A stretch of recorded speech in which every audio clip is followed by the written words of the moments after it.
One of the most amazing places we've been east of the Mississippi is Grayson Highlands, a place full of spacious, sweeping meadows, breathtaking mountain views, and of course, wild ponies. And today, we return to this amazing place, this time in the height of spring. Join us as we embark on this epic adventure through one of the most cherished places on Earth.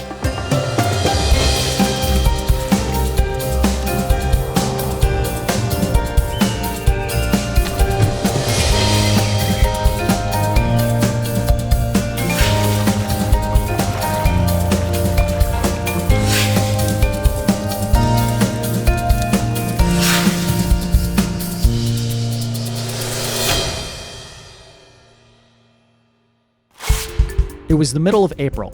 Winter's frost had long thawed, and spring was ringing in the warm season.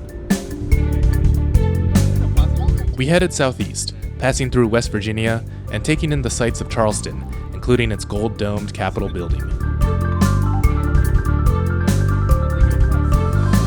Eventually, we found our way to a hotel for the night, and we were excited to check out our room. Every hotel room we go to looks exactly the same, but somehow it's always surprising.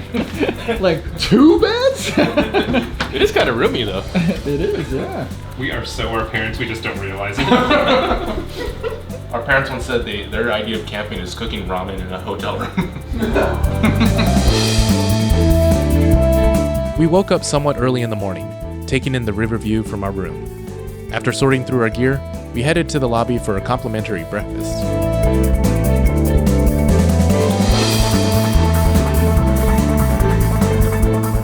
There's nothing quite like a hotel waffle.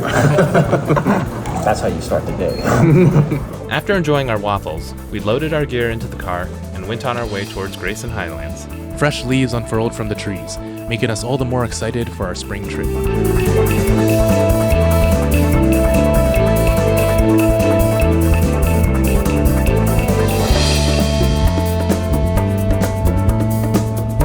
Before long, we had entered Grayson Highlands State Park and found our way to the backpacking parking lot, which now required an overnight parking permit.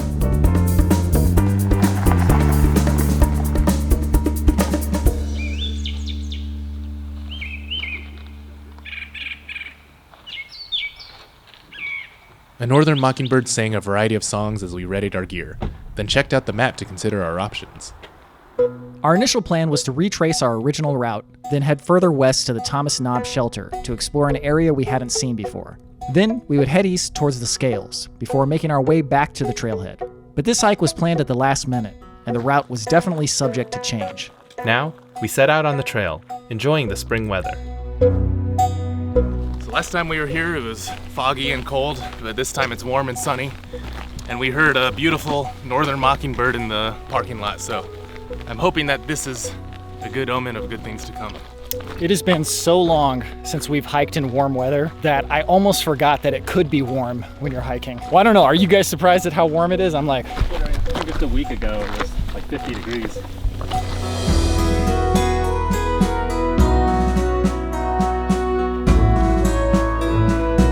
We now entered Massey Gap, where we followed the trail through a wooden gate.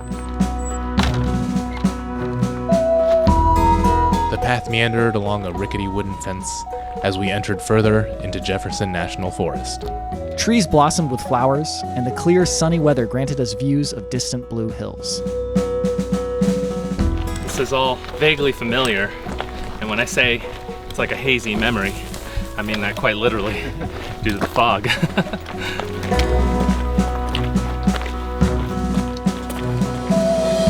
Wow, I didn't realize there was such a view.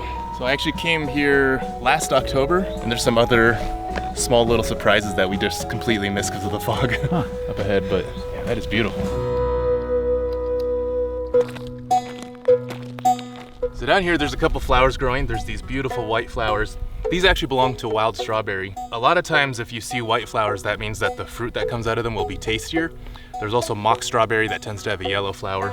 And then you've also got these little wild violets growing, and these are completely edible. Some people like to make purple honey or syrup with the violets. I know some people have done that by infusing it into honey. I don't know if it actually makes it taste that different, but it looks cool.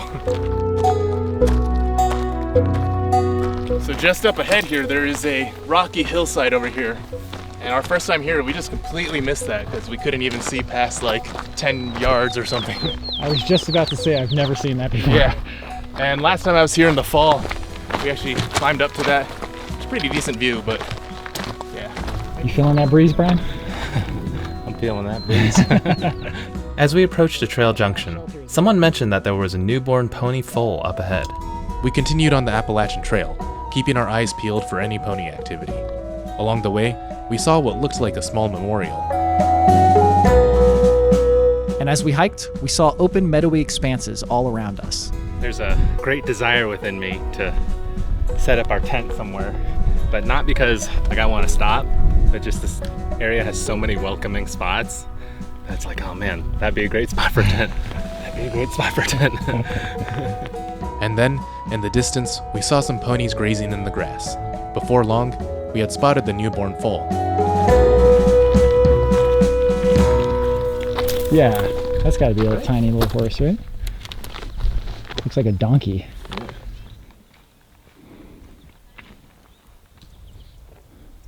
The foal was suckling milk from its mother, but it was also starting to graze in the grass.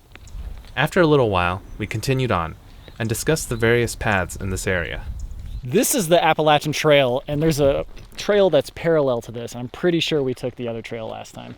So this is somewhat new. And on the horse trail that ran parallel to us, we spotted more ponies going about their day. We also saw a singing field sparrow atop a nearby hawthorn tree.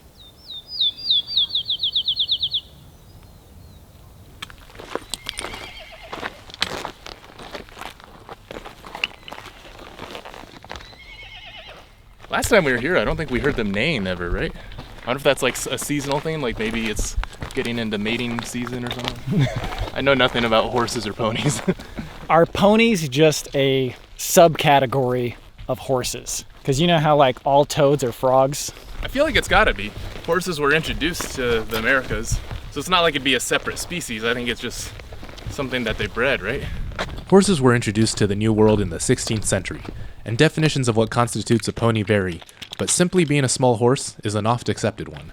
It's not quite as exciting because we've already seen the ponies, but there's a little tuft of pony hair stuck on this branch here. It's interesting seeing this, and it gives you a clue of just how much they wander around, but also the fact that they tend to stick to the same trails that we do just because it's the easiest way to get around. It looks like my cat's hair. It's not quite as soft, but it is remarkably soft. It looks like it'll be coarse, but it's actually... Yeah. Actually, how brittle is it? Because I know deer hair you can break apart easily. It's very brittle. Huh. Yeah, you can break it right apart. So we're kind of in a slightly more alpine region, so there aren't a lot of the spring ephemerals I'm used to seeing in the woods, but one of them is just growing all along this hillside, and it's called trout lily. And it's called trout lily because these leaves have this mottled pattern that looks like a fish. And actually right up there, there's one that's flowering. It's got a really delicate looking yellow flower. But these are actually edible, and they kind of taste like raw dough to me almost. But What? yeah, I don't know. It has this like planty, doughy flavor to me when I eat really it. Weird. Yeah. I can't imagine anything green tasting like dough. But it's like uncooked dough, so. It looks a lot like service berry. Service berries are the blueberry looking ones that we've had out west. Oh, yeah. Yeah, they taste kind of sweet like blueberries. These kind of have a pungent scent to them, and I don't remember service berries having that scent. But if it is service berry, then around like June or July, the berries are gonna start fruiting and they'll taste delicious. We continued on, keeping an eye out for more ponies while enjoying the clear views. Man, completely different without the fog. Totally different. Yeah, those horses are like super friendly. Oh, there's actually a bale of hay out there that someone must have set out for them. But last time I was here, the ponies came right up to us and started chewing on someone's backpack, so we had to get out of the way. And sure enough, we saw more ponies passing by just ahead. All of the ponies here are descended from 50 Assateague ponies, which were introduced in 1975 to control the growth of brush on the meadows and balds.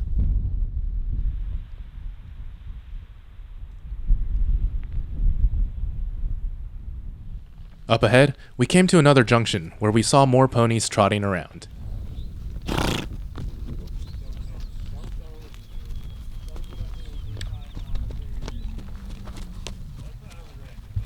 It seemed this herd of ponies had followed us up the trail, as we again saw the foal milling about.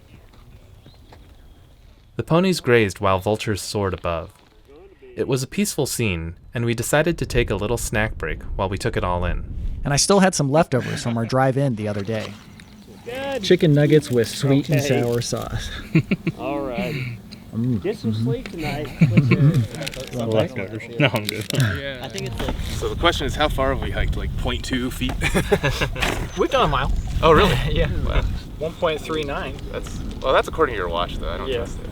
I don't trust like that. I would say at least one. 1.4. Oh, really? Yeah. That's actually really surprising. I'm actually quite shocked. I'm feeling good. Yeah. Weather's good. Spirits are high. Distance is short. It's like 4 miles today, right? Something like that. Who knows?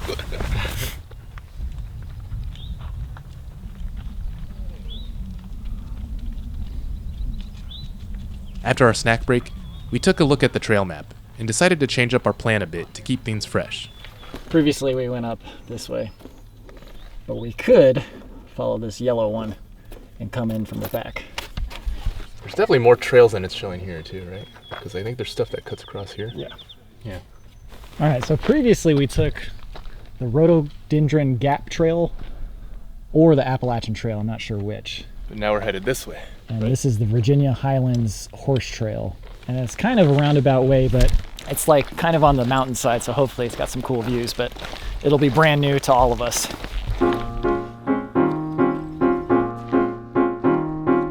There's another possibility I just thought of. This is a horse trail, so it could be way more difficult than a normal hiking trail. With horses, you know, a lot more strength. I feel like it'd also be easier, like nice and wide. Ooh. I don't know. Yeah.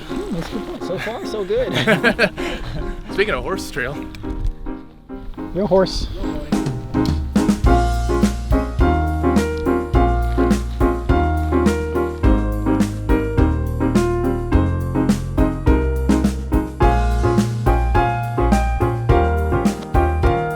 From the open meadows, the path entered a wooded area, but the terrain remained flat and steady.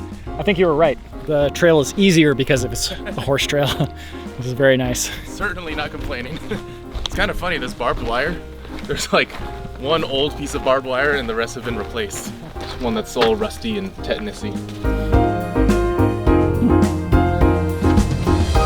This is always a good thing to do when you see a great birch tree with flaky bark, is just to collect some of the stuff that's peeling off or find some of the stuff on the ground, and you can just collect that for tinder later on. Also on the ground, there's a plant called rattlesnake plantain, and it's actually a type of orchid, but it's got this really intricate looking leaf.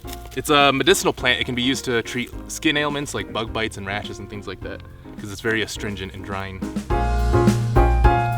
Along the trail, we saw some old coiled up wire fencing, and Andrew saw more interesting plants to talk about. So here we've got some rhododendrons growing, and there's actually a rhododendron trail not far from here. So rhododendrons and azaleas are part of the same family. You see these a lot on the Appalachian Trail all through Appalachia. The place I think of the most is the Smokies, because the first time we went there, we just saw tons of those growing everywhere. But those are also evergreen, which is why those and some of these hemlock trees, you see so much greenery, even though it's still kind of early April, especially at this high altitude. Actually, upon closer inspection, these are not hemlock trees, these are fir trees. At least some of these are. Actually, this one is a spruce, but yeah, there's all sorts of evergreens growing through here.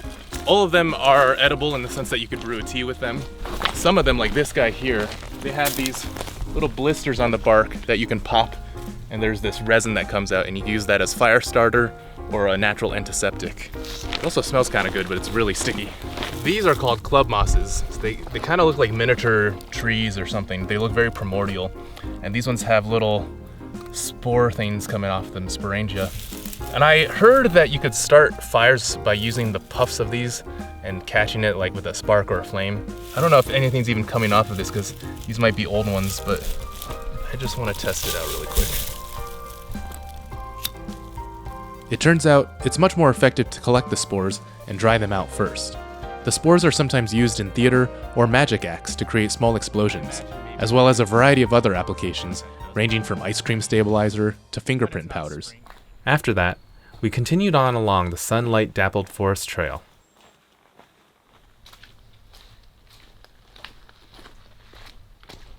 Up ahead, we passed by a small clearing with a nice little campsite. That's weird. Bryan got ahead of us, and I would have expected to see him sitting right here. But he kept going, I guess. That's a nice looking campsite. One of these days we got to do like a 10-day trip where we hike 2 miles every day. Let's go check it out. Yeah. This would be a great site. Set up back in that forest over here. Oh man. Maybe Bryan's back here. Bryan! Campsite like this, I could stay out here for like a week. At some times of the year, there might actually be water here. Oh yeah.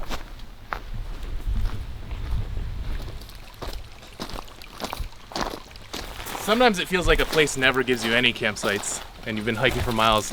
Other times it's like, here, have this campsite and you don't even need it.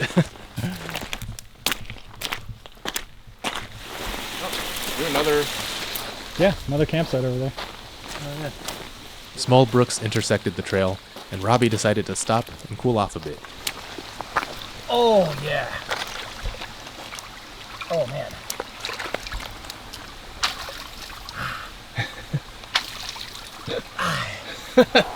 That'll feel really good in a few minutes. Kind of don't want to get it in my eyes just in case there's bits of giardia. Little pony giardia. Whoop, whoop. I thought for sure we would see you sitting at the campsite, but you weren't there. I was looking at it, I was like, it'd be nice to sit here. Although there wasn't as much scenery here, the ease of the terrain mixed with the tranquility of the forest created perfect conditions for a sunny spring hike. In fact, it was so relaxing that we almost wanted to fall asleep on the trail. You know what my new hiking goal is? To be able to take a nap during the day. Just like if I can have enough time to nap just at a nice campsite. This trail in this weather definitely is the kind where you're like, I just want to like lay in that tent, take a nap. Yeah, I think that is a goal we can all get behind right now. I mean, if we see another campsite, let's do it. Okay. We should just film every episode at Grayson Highlands. We were delighting in our leisurely stroll through the woods, but up ahead, sections of the trail became wetter and muddier, forcing us to pay attention to where we were stepping. Although Robby didn't have to pay nearly as much attention as us. So I just remembered last time we were here, it was super muddy.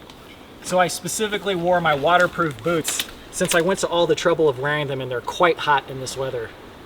I'm gonna take advantage of it. Oh yeah. Yeah, look at that, look at that.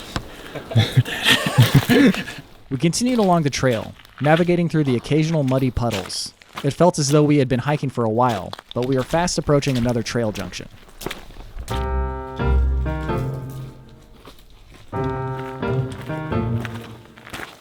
There's a sign coming up. That's still the horse trail. Huh. So wait, what's this one? Oh, we actually want to go right. Yeah, that's the Cabin Ridge Trail this way, which just goes further west. I want to sit on this rock. Yeah, that sounds good. Oh yeah. A good sitting rock indeed. Very good sitting rock. Oh, you know what? Gotta go extra luxurious. I'm curious what this is gonna mean. Oh, nice. Oh yeah. Quite nice, quite nice. You said you have a kind of interesting snack, right? Yeah. I don't know if you like these things, but Oh, that's not a good sign. let's start with this one. So I have these mala peanuts with dried fish. And mala in Chinese means numbing and spicy. It's got like hot peppers, but also the Sichuan peppercorns that numb your tongue. But they roast them with peanuts and it's really good. And then these have little dried anchovy fish things in them. And as a kid, I would eat those fish like candy. Down here it says beer. Oh yeah, so I translated it and it says a great snack for beer, and it's like a great afternoon snack. And then the last one says, children will love this. Yeah, I love these little fishes. It's good, right? I felt the spicy numbness immediately. Like you're eating some wabo tofu. The fish are like crispy. It's almost like they have like a sweetness to them. Oh yeah. Like they've Sweet been and sour candied or crunch. something. Yeah. Yeah, I used to eat those fish so much as a kid. There's little peppercorns in here. Oh yeah, good. The spices. Good. After that snack, it was time to head out. Came from there. We're not going that way. We are going this way. And it looks like there's a campsite over here. I'm gonna check on the left, they're gonna check on the main trail. There's a fire pit back here. Over here, no campsite. Yeah, no campsite back here. There's these mosses kind of growing all along the forest floor. And this one is called a pincushion moss because it's got this like nice round shape. You can put little needles in it. But every time I see a forest like this, I just want to kind of lie down and sleep. It is really soft on the ground, yeah. Just like pine needles and moss. So in these sunny spots, there's all sorts of plants that you'll find growing that you might not find in other areas. We've got little bluets, really pretty flower, some dandelion, and then some burdock. And this is a very small burdock, but these leaves will get bigger than your face in the height of summer sometimes. And they have an edible root you can eat. And then actually up here, you can see the remnants of an old burdock.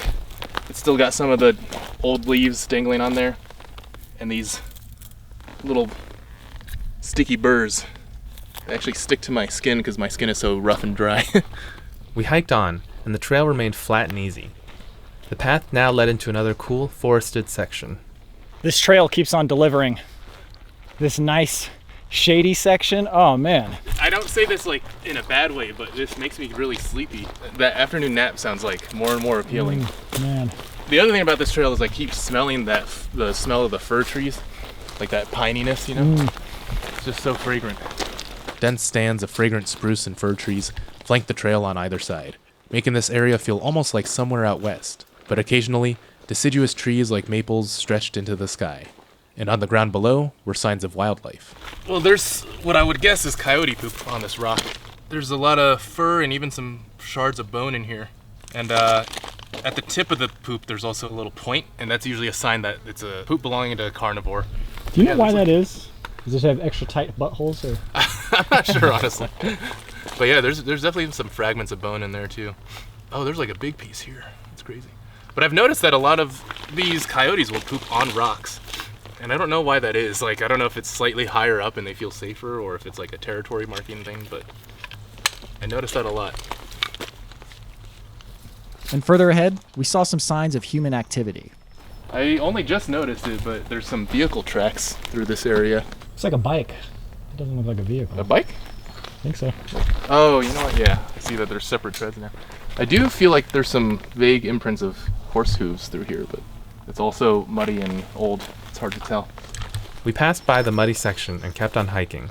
Gradually, the forest opened up more and more before bringing us to a bald. Now the trail is getting a little exciting.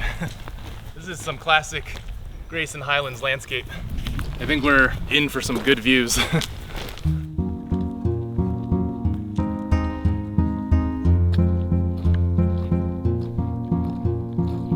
Junction up ahead. Feels like there's campsites just hidden within the trees. Yeah, I think there is. I think there literally are. Yeah. Oh, that breeze feels so luxurious. Yeah. Man, that view. Wow. Wow, there is nothing I love more than some good Highlands. This is one of my favorite places ever. Man. Okay, so we have a couple of choices. We can either keep going on the left here, and then that'll take us right to all the campsites that we stayed at last time we were here. Or we could do a bit more hiking and take the Crest Trail, which will take us further to the east up towards Pine Mountain, and then head back towards the campsites. I think that'll be our only opportunity to see those rocks. I'm slightly leaning towards the rocks. It's still early though. I mean, it's 4:26. Sunset today is at 8:07 p.m. Well, I guess we can do Crest Trail. All right. I want to enjoy this view first. Yeah, let's soak in the view a bit. Or I could go, no. It's like, I'll just meet you guys at the campsite. Ryan scouts ahead, grabs Have the tent set up. On the ground, clumps of delicate bluets danced in the mountain wind, which carried itself over this bald from the distant, expansive valleys.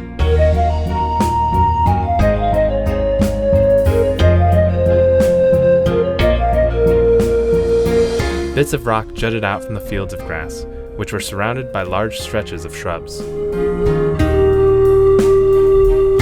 After enjoying the view for a while, we got back to hiking.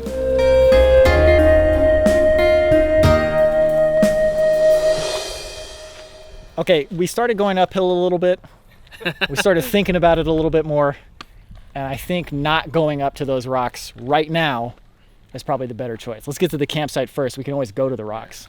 Yeah, you mentioned this would be a completely new trail. We've already seen that stuff technically, so. Yeah. Okay, yeah. Let's go back. It just felt like one of those things where I'm like, oh yeah, let's do more. And it's one of those times where somebody needs to talk me out of it, but you two aren't super inclined to do that. It's like this trail starts going uphill too, and we're like, you know what, let's just camp at this junction.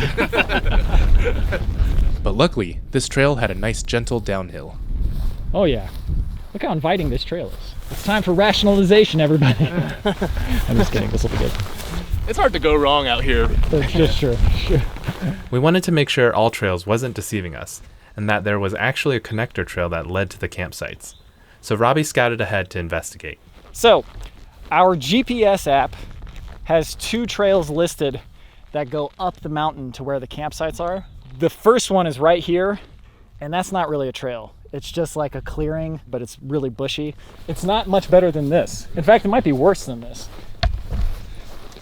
It is worse than this, yeah. Maybe go take a look. Yeah, if you, might as well you go don't look. mind going down. Ryan's going up ahead to see if the other junction trail is a little more maintained, because that one actually has distance marked on the app. Still not on the main maps that we saw. This trip has been kind of a little bit more impromptu in terms of our planning. We were originally gonna do one trip, and then Thomas got like a week off of work. He was like, oh, we should do a road trip out in the Southwest. And then he was like, actually, I don't really feel like hiking the Grand Canyon. He's like, what if we do a road trip in Florida? Actually, it's alligator mating season. And then Thomas was like, you know, I'm gonna go on a cruise. You guys do whatever you want. Brian's already pretty far down there. Anything? It's good? It's pretty good. It's about as wide as this. Oh, really? Yeah. Taking that nap after all, boys.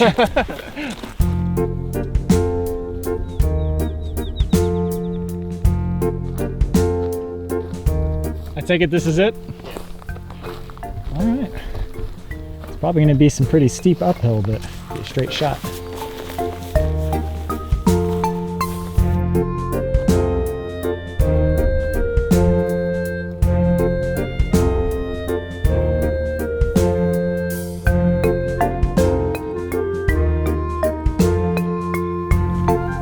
This trail is actually steep, right? It's not just... Oh yeah, Yeah. that's very steep. I'm like, I'm not that out of shape, am I?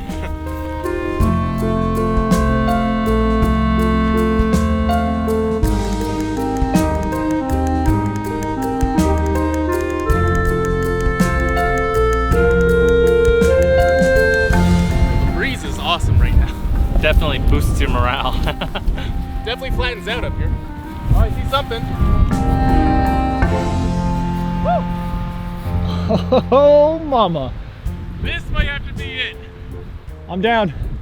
Oh my God. Look at this view. Woo. Oh man. This is an S tier campsite. Wow. Almost ashamed to use it for one night. It's so nice. Oh, I see a junction sign right up there if we want to explore a little bit. I mean, I think we should definitely take this one, but Yeah, let's just take it. The view's so nice. we can Put our set up and then explore. tent right there. Yeah, Perfect. a little bit of a windbreak here. Yep. Let's do it.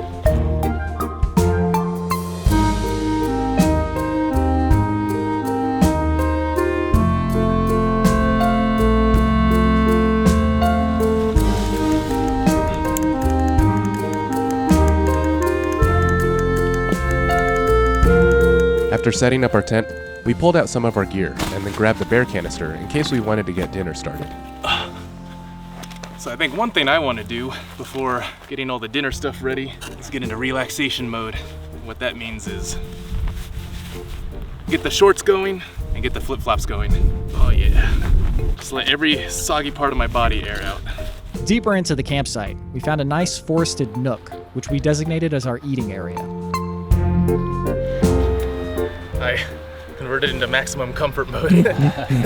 I'm gonna be making a giant steamed bun, and then I've also got stuff to make some Korean rice cake, but I don't know if we should do that all in one night or not. Okay, I've got signal, and Thomas has sent us a picture of his cabin. Man, that looks nice. Oh man, regretting that not going with him. Not me. This is pretty nice too, I'd say. We've got some tasty snacks to share. What are these? You know, the Asian snacks.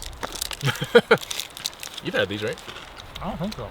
I'm pretty sure we've actually eaten those on another episode. Oh, really? I actually might make this dough now so it has time to rest. For my steamed bun, I had some flour mixed with salt, sugar, and instant yeast, to which I carefully added water.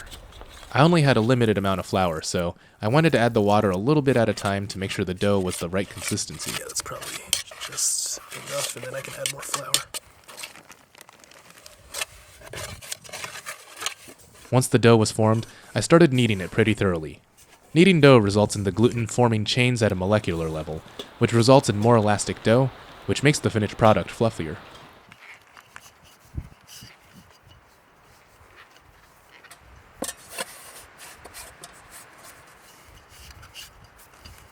Been kneading this for like a half hour or something, but I think it has been a half hour. now we can let it rest and hopefully it'll expand. This is about the size it is now, like smaller than a baseball. Hopefully once it rests it'll grow bigger. I'm gonna knead it a little more. And then... Why does it need to rise? That will make it so that when it steams it gets really fluffy. So it basically let it rest so the yeast can kind of activate and get bubbly, and then that'll help it expand once you steam it. You set it flat, cover this up. That's it. We would let the dough rest for a good while. In the meantime, it was time for that nap. I'm tired of being standing. I need to be prone. I did not bring my auto blower this time. But now I kind of wish I had.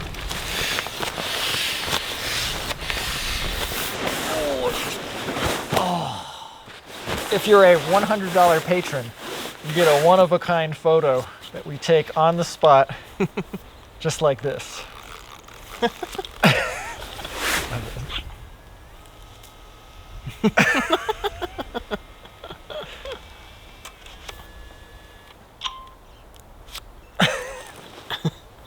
Oh, little.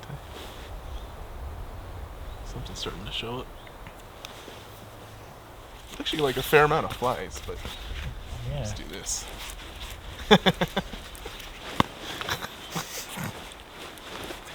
This fly is not deterred at all. A lot of flies all of a sudden. How did we end up here? Like, just all of a sudden we're just suddenly at Grayson. This is not what we planned at all. It's really nice though. Yeah. It was like perfect weather. Barney was like, I need to just inflate this more often and just lie outside. That's a good idea. Just on the concrete sidewalk.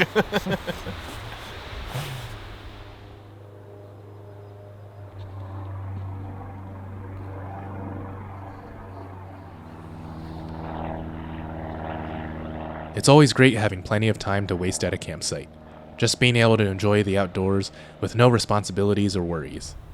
I decided to use some of the time to collect some kindling while the others rested.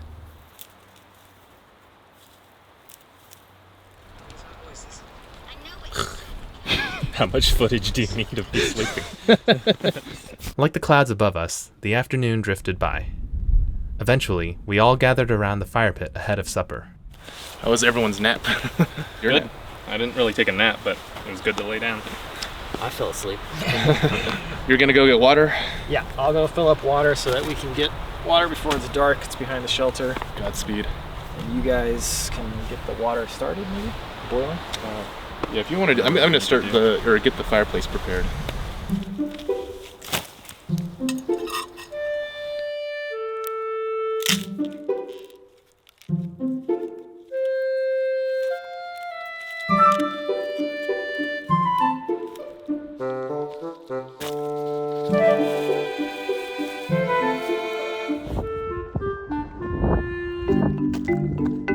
Yeah, I vaguely remember the spring being here.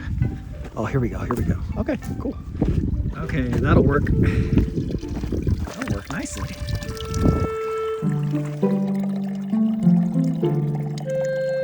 Oh man, this is great. We are going to be stocked up tonight. Nice and cold too. Oh yeah. Hope you guys are thirsty. They had a pipe, Oh, so you could just put it right into the pipe. And Oh, nice. That thing is like bursting at the seams.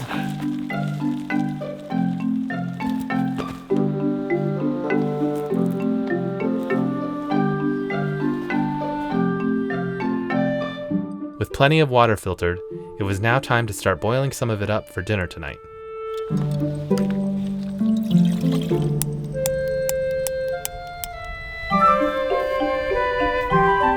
I love being able to spread out. Look at this giant table I have. I got my food here, there's this stuff here, like plenty of room for everything. And it's good contrast too. Like everything is very well defined against the ground. I can keep track of everything at once.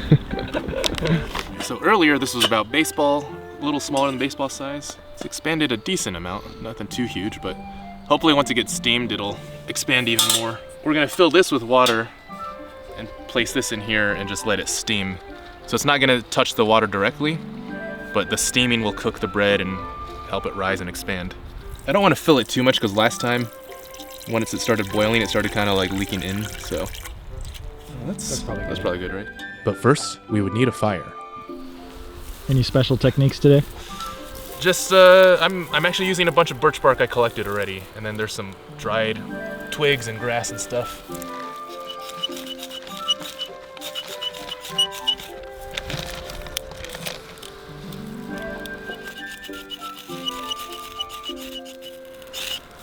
Yep.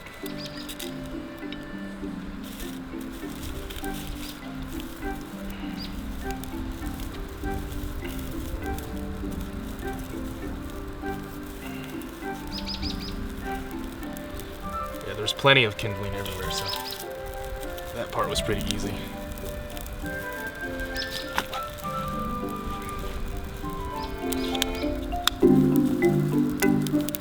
Now that the fire was going, I gingerly laid the pot on top to start the steaming process.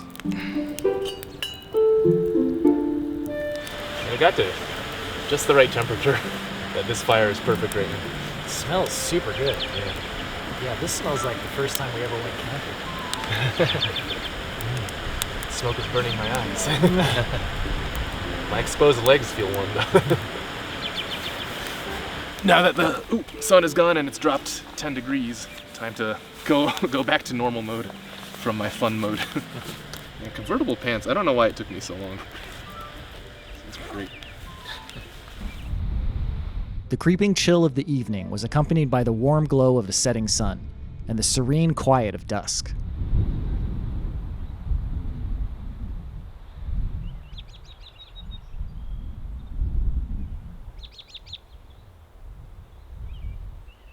With the fire to keep us warm, we continued preparing dinner. One thing with steamed stuff is you can't really overcook it, but you can undercook it. So I want to add some water just to make sure there's enough. Just a little bit. All right. As the bun continued steaming, our water had finished heating up, so we rehydrated some meals. And while we waited for our meals to rehydrate, the bun had just finished steaming. The water is all dwindled from here, so I think that should be plenty steamed. We'll take it off just to cool off. Looks like a steamed bun to me. Looks pretty good. Just sure you go manto. Chicken teriyaki for me. Got the spaghetti beef marinara. Potato soup with cheese.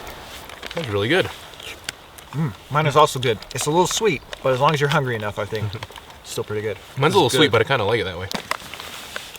It's pretty good. And what can you say? Tastes like spaghetti. It's funny that they cut the noodles so short so Yeah. you can spoon it. Not bad. Robby's is good flavor. Obviously, this is the most unique flavor out of all these. Yours is tomato soup? Yeah, it's potato cheese soup. It's not bad. Like it's a little crunchy, but if you guys want to try it, Well, it feels substantial. This is heavy. yeah, it's a lot of liquid. Oh, well. Flavor's not too bad, but yeah, Yeah. a little crunch. I like that it has bits of stuff. I'm very happy with the risotto. With the spagotto. My brother and his family gave this to me for Christmas. So thank you. This one was from Steve. Yeah, I don't know which Steve, but thank you, Steve. I think that was from Kevin. He gave Thomas a bunch of extra ones. Oh, that was delicious. Speaking of Thomas, I wonder what he's eating right now. Now it was time to try the bun. Might be a little sticky, but I think it is coming loose. You just have to coax it. Oh, yep.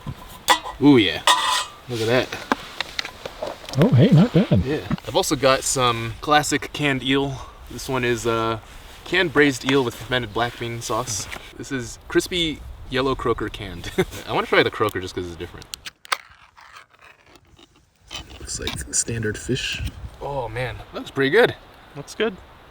Looks like it's cooked all the way through. Yeah. Now, Andrew added a little bit of the yellow croaker, and it was time for a taste test. Oh wow. Yeah, that's actually really good. Wow, this really cooked. It's so interesting. What's humming you so much, Robby? The smells are a little weird. It's definitely not the manto. I guess I'm not feeling the fish, but the manto's texture is super good. Yeah, that's crazy how well it turned out actually. Can't believe that works. Yeah. That's what 30 minutes of kneading gets you. After dinner, we tidied up our gear and got ready for bed.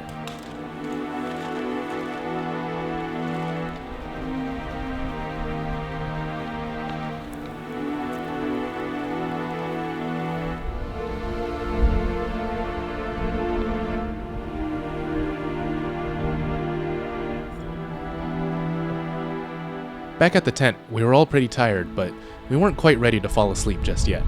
Oh, yeah. Man, it's been a long time since I've laid down on the ground looking at the sky. Not a star in the sky. How's the tent, Bryan?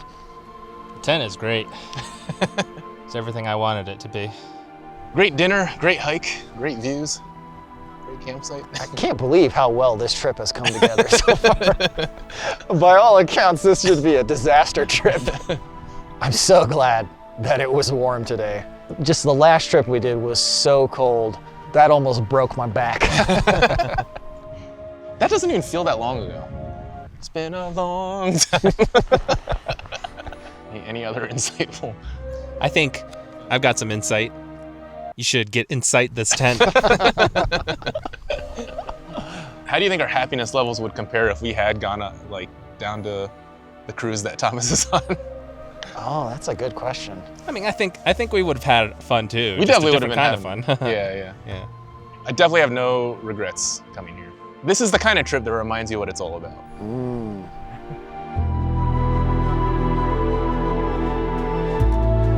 After that, we retreated to the big tent and indulged in a little bit of man versus wild before bed. If you're caught in a blizzard, finding shelter has to be your one and only priority. This whole mountainside is just so featureless. I'm really glad we're It's just not in the snow. All I have got is just It had been a perfect trip so far, and we were looking forward to what tomorrow would bring. So we all eventually drifted off to sleep.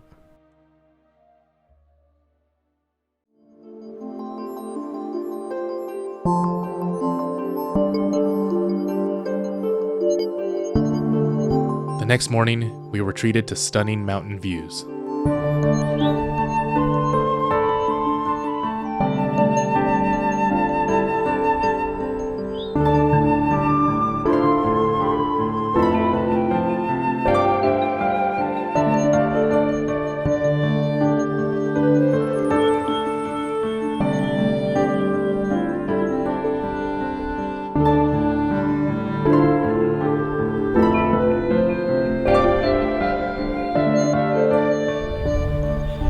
Chilly, but it's kind of refreshing.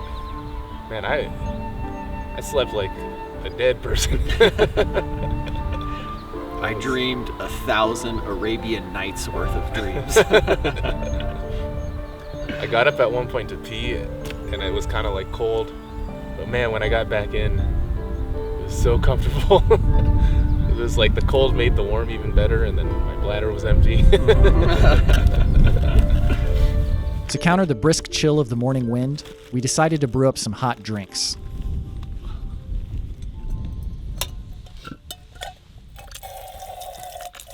Today, we had a couple of drinks to try. A viewer of ours gave us this Jane's Haunted Potion, which is a herbal tea that has Florida yaupon and organic hibiscus. And it also says organic natural flavor, which is a bit mysterious, but yaupon is a type of evergreen that's related to holly. And then hibiscus, of course, is that tropical flower you associate with like Hawaii and stuff. So, and then it says, recite favorite spell, conjure dark forces, and enjoy hot rice, because it's a haunted potion. Oh, way more flavorful now. It's kind of just like fruity tea, but like very hibiscusy. Smells like an independent coffee shop with a rocking chair, a wood rocking chair. It does, yeah. All right, well then we got Kopiko brown coffee. But yeah, one of our viewers sent these. They are delicious. Yeah, this sounds like the kind of coffee that I would enjoy. Yeah. It just says brown coffee.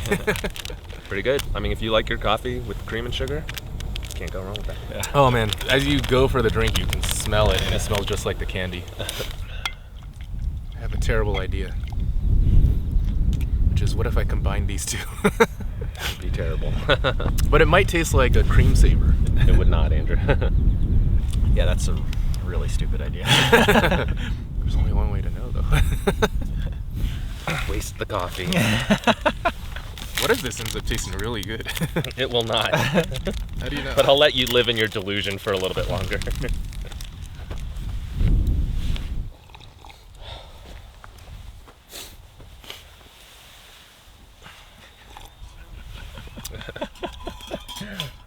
It's not bad.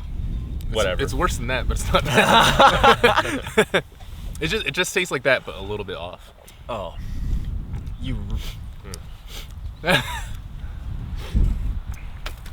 Yep.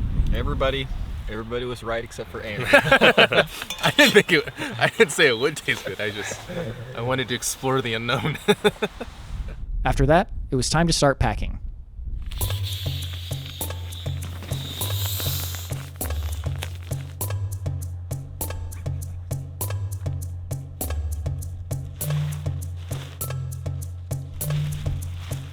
After breaking camp and packing up all our gear, we enjoyed our amazing view one more time before hiking off.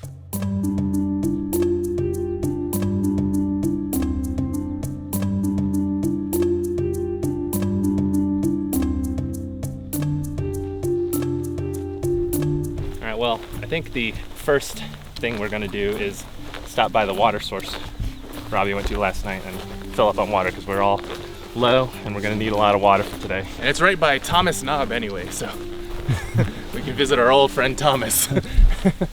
Up ahead was a junction, with one path heading towards the trail we had hiked on our original trip here, and the other headed towards Thomas Knob. Along this trail were more incredible mountain views, as well as a landscape sporadically littered with rocks.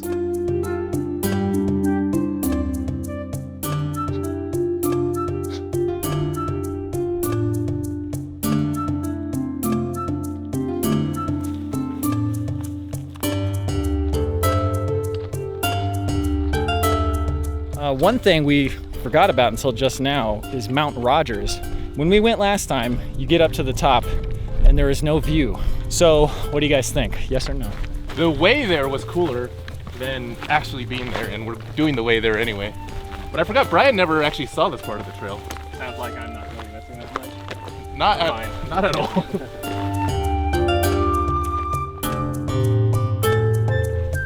Well, last time we were racing through here so fast, I don't remember any of this. Were we trying to watch the sunrise? Yeah.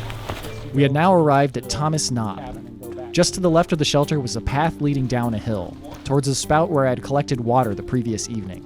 We wanted to fill up our supply before the rest of the day's hike.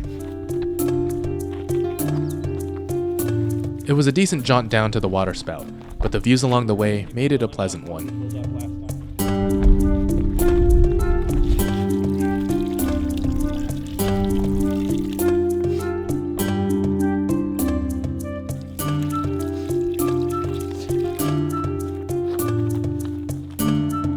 With the water filled up, we started the filtering process in the shelter.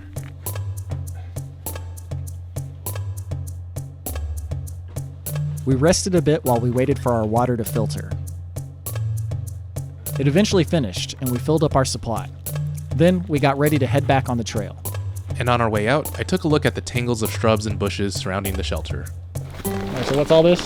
I think that tree growing here is something called Siberian elder, so it's some sort of elderberry tree. And you can see the branches are opposite branching, which is a characteristic of that. But all of these red canes that we've been seeing, I think, are something in the rose family.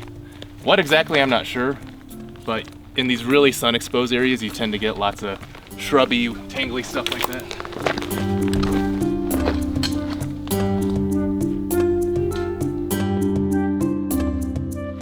All along the trail past Thomas Knob were incredible views and a smattering of little campsites.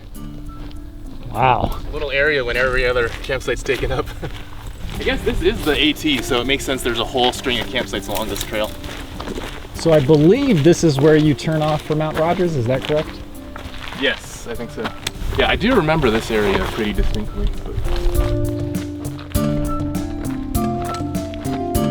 Off in the distance, we noticed some smoke rising from the valley, whose layers of blue hills were a beautiful sight.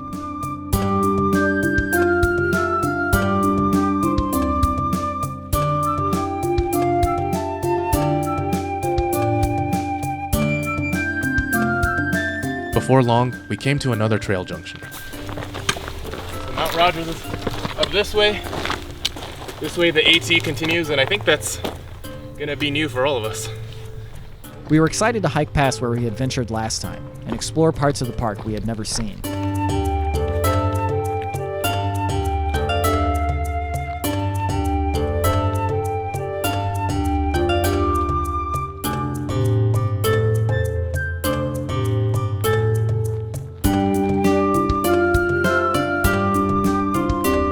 With the park's ever-changing terrain, our path wound down a hillside with groupings of trees and bushes. What type of trees are we looking at here? Something in the cherry family, it looks like. Definitely cherries. They're really old and gnarled and just covered in lichen. There's one over there that's a maple. Oh, they look the same to me. As we continued, just around the bend, we ran into a viewer. All right, well, I'm Indy. I'm going to try to hike to Katahdin if I can. Oh, nice. Oh, wow. Got a couple of buddies with me up there. Best of luck. Yeah, shout out to you guys. You're wonderful. Thank you. All the best to you. Appreciate it. Further down the hill, the woods became more densely packed. So back in Ohio right now, all the spring ephemerals and wildflowers are popping up. But since we're kind of higher in altitude, you can see like all these trees are still bare, even though on our drive in there were a lot of spring greens. And trout lily is the only ephemeral I've really seen popping up at this altitude. I'm hoping once we get a little lower, we'll see some more, but we might still just stay above a certain altitude. Now, is an ephemeral just something that only pops up for a little while? Yeah, it's like all these little herbaceous flowers and leafy plants, and you only see them like from April through May or so. But the hardwood forests, those are a nice change of pace because I feel like that's typically where you'll see more of those things popping up. There's not many spring ephemerals, but there is at least one plant I can always rely on, which is the lowly wood sorrel. There's just a few smattered around here. But up ahead, I started seeing lots of wildflowers popping out of the soil. All right, now here's another spring ephemeral finally growing over here. These are called spring beauties. The flowers are very distinctive. They've got these 5 petals with really beautiful pink striations in them. Interestingly, the ones back home tend to have long, slender leaves. These ones kind of have shorter, oval-shaped leaves, but it's a very distinct look regardless. So there's different species, but they're edible. So this and the trout lily, both perfectly edible. Spring greens. Is there anything interesting about all the moss covering all these trees? From what I can tell, it looks like a lot of these trees have died, or at least they're not very healthy. There's a lot of moss, but there's also a lot of lichen. I think that's usually a sign that something's decaying. You can tell that a lot of these stands of moss-covered trees, they don't have any actual branches besides just a few thick ones, which means that they're dead and all the delicate ones have fallen off already. Lichens generally don't actively harm trees, but they sometimes grow on trees that are already in decline. We hiked further into the woods, and I started seeing more spring ephemerals emerging. So right here we've got ramps, also called wild leeks. You can see they've got these nice lance-looking waxy leaves, and then towards the base of them, they're often kind of red. A lot of people like to forage these and dig up the bulb beneath them, but I think the better way to do it, especially if you find a clump with 3 or 4 leaves, just take 1 leaf from each clump. That way the plant can keep growing, but it has a nice garlicky taste. And then over here, there's these delicate looking leaves, and these belong to Dutchman's breeches. They have little white flowers that look like a pair of pants. We also saw some trout lilies nearby, and some flowering wood anemones. With all of the wildflowers, lush greenery, and the warm sunlight, it seemed that finally spring was bursting out all around us.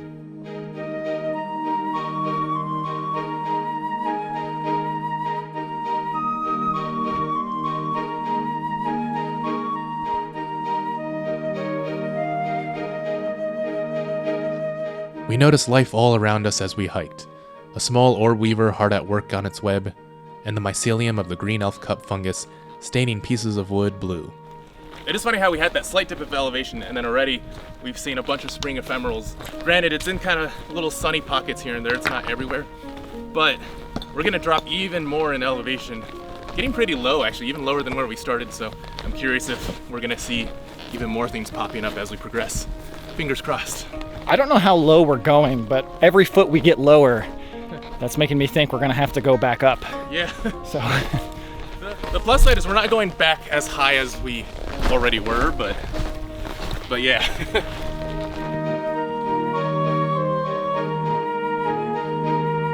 yeah, so do you think this was maybe a burn area where a forest fire came through? That's a good question. Well, that certainly looks burnt, but I don't know if that's like a lightning strike or... I almost feel like this got hit by a storm or something. I think a lot of these dead ones are like cherry or birch trees. Like that big one there is a birch. This one here is a birch. I guess those are still alive, but there's a lot of little beech saplings coming up. Like all these little guys with the little leaves hanging on. That's all growths of beech. Something definitely happened here, and then it looks like it's being repopulated by a different species. But beneath the desolate exterior, there were also signs of life. More ramps grew from the ground, and wild violets bloomed nearby.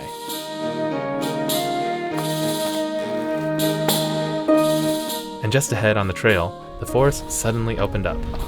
Yo. We got a junction and a great view. Whoa, you're right about that. Yeah, I'm taking a snack break. Me too. That's good. The edge of the forest was like a window into another world, an expanse of mysterious meadows stretching far into the distance. We decided to rest and have a snack break while taking in the view. Yeah, I was hoping this view would be like this. Because it seemed like it was that type of environment. Yeah, I was having a pretty good time hiking at my own pace, marching to my own beat. Because I knew you guys would catch up eventually, but it was just nice to walk on this easy trail. I can see why Thomas does it. Got more of these spicy peanuts. Is this also great for 3:15 p.m.? Yes, this is still a great snack with beer, great for 3:15 p.m. Not before though. It's 12:40. This is too early. Yeah, let's see if it's too It's early. only an okay snack right now. Yeah, so now this has these little shrimpy boys. Tastes very close to the other one, but slightly shrimpier. Spicy food on the trail is pretty fun. Gives you that little wake up jolt. It's always good to break up the monotony. After our snack break, we discussed which trail we should take next. So this one here is the actual Appalachian Trail, and then this one is the Virginia Highlands Horse Trail that we were on for a little bit yesterday. This one is going to be longer, but there might be a better view because we're going to be maybe outside the forest. I mean, the horse trail is calling to me just because. Look at that. Yeah. I'm totally in on taking the open route. Okay. Yeah. Wow. You made the right choice. I didn't realize it went out this way. I thought it kind of went up over there. Yeah. This is definitely better. Look at that view. Woo. It's not the flattest campsite, but man, I can just imagine how welcoming this must feel and just nestled between these two rocks. Oh man, you know what we got to do.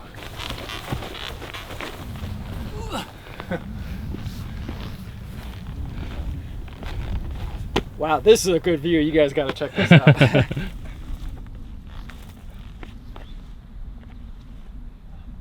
How's the view? Great. This campsite, nestled between the two boulders, felt like some sacred, ancient Paleolithic site, and the view certainly added to the feeling. After enjoying the view, we continued on our way through the wide open meadow.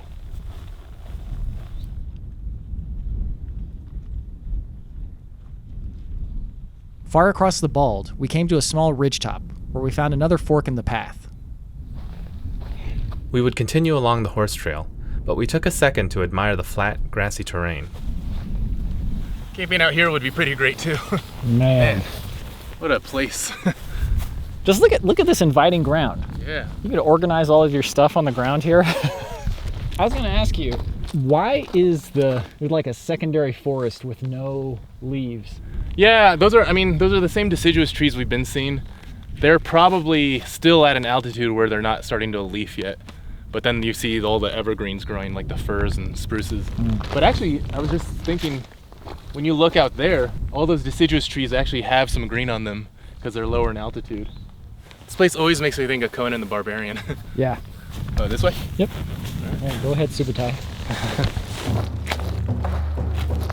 The path led us down a rocky slope into yet another section of forest. Here, more spring greens grew. In addition to small wildflowers, we saw a leafy plant called false green hellebore and some hydrangeas that were flowering.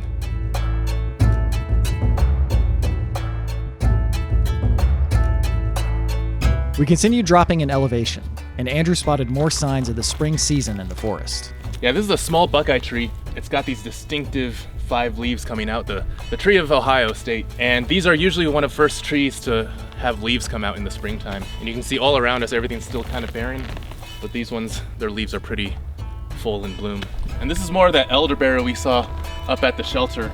This one's leafing even more than the others. And you can kind of see there's these little clumps of what will be flowers eventually, and then those will turn into the actual elderberries.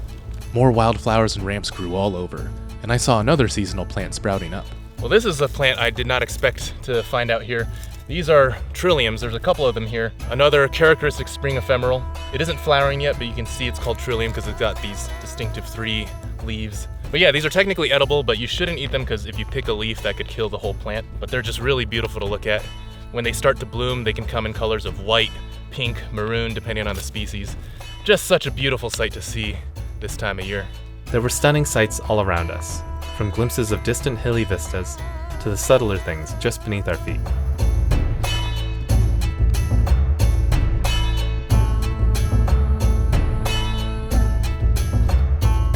Got another junction here, and just campsites everywhere.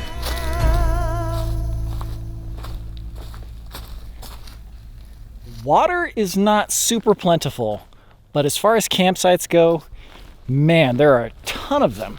Maybe certain times of the year there's a little bit more water, but a lot of the streams where you would normally get water are pretty dry right now. Oh, there's a spring. Okay. 1/3 of a mile this way. We need to get back onto the Appalachian Trail, which is this way. There's a little shortcut trail here. Yeah. Okay. Wait for Andrew. Andrew had fallen behind, getting distracted by the plethora of new plants emerging from the soil. So over there's also some May apples growing. Another characteristic spring ephemeral. They've got this beautiful little umbrella shape to them. Looks like something a little gnome would use to take cover from the rain. But I've heard that once these pop out and the leaves unfurl, that's usually about when the morels start popping up. A lot of people who look for the morels use that as a sign. But also later in the year, late summer, early fall, they'll produce a fruit, a little green apple that grows between the 2 leaves that eventually shrivels into like a yellow looking thing, but it tastes a lot like passion fruit or guava. Really delicious. I've only had it once because it's hard to compete with all the deer that just munch them up immediately. It's amazing. The lower we get in elevation, the more and more spring greens start popping up. Really, really beautiful. Yeah, and then these little guys down here, I always see these in this sort of environment. I see them a lot in dolly sods. For the longest time I didn't know what they were, but it's something called Canada Mayflower. They have these distinct looking heart-shaped leaves. Right now they're not flowering, but they're kind of blending in among all the other greenery. Easy to miss, but very characteristic species of this area. Wow, this is nice. This forest is like paradise out here. We do need to pick up the pace because we've only done 2 miles. So yeah, kind of do wish we were staying an extra night out here. All right, this should take us right to the Appalachian Trail. Yeah. Now we go this way. It is crazy the change in environment at this elevation. It's like so springy down here. I love it. We approached another trail junction. One way led back south towards Mount Rogers, and the way we were taking would now head east, in the direction of the trail loop we had hiked our first time here. And life was teeming throughout the forest all along the way. There's tons of spring ephemerals, but there's also fungi And there's one growing on this beech tree called rock tripe. Usually you see it on the rocks out here too. This is the first time I've seen it on a tree, but it's edible. I've actually seen it sold in stores. So we could technically pick some and eat some, but I'm always a little afraid to do that in the wild just because it's not one I'm as familiar with. I haven't seen it back home or tried to eat it, so. But it's definitely something called rock tripe.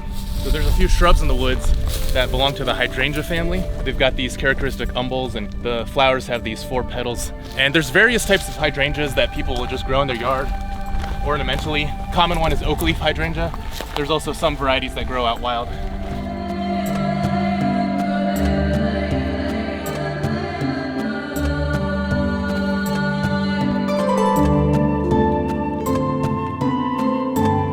Amid all the blooming plant life, we also saw some large mushrooms growing from an old mossy tree. I need to brush up on my woody shelf fungi knowledge, but I've never seen anything this big, especially out in the east. I know there is one mushroom that tends to like grow in these kind of stacked, tall formations called agaricon, but I think that grows in the Pacific Northwest and it's pretty rare, but it's a highly prized medicinal mushroom. These guys though, these are just huge.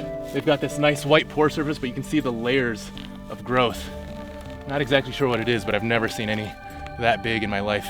Is it writable on the bottom, like the artist ones? A little bit, but it's like not that clear. Like you can kind of scrape it away, but yeah. But when you write on the artist conch, it's just very clear. Agaricon has only been spotted in the Pacific Northwest and some parts of the Northeast, but this mushroom might belong to the Fomitopsis genus, which Agaricon used to be classified under. With the continual drop in elevation, Andrew spotted more wildflowers growing along the trail. So here and there we've seen some trilliums growing, but in this area there are a couple rare quadrilliums. This one has 4 leaves growing and there's some smaller ones here too. So it's just a little genetic mutation. I actually usually don't see these happening, so it's kind of a rare sight, but yeah. Little quadrillium. That's not a real name, but. So this plant is something called green false hellebore. I don't know a lot about it, because usually in the forest where I live, you don't see stuff like this. You might see something like skunk cabbage that looks similar, but it looks like it really loves the water, because there's this whole trickle of water and they're just growing all around here. It kind of reminds me of those corn-looking plants we saw out west. So I'm wondering if it's related to that. There's also certain like lilies and orchids that have similar leaves, but the narrator is going to have to fill us in on this one. False hellebore is indeed related to the corn lily out west, and is considered a potential toxic lookalike to ramps for beginner foragers.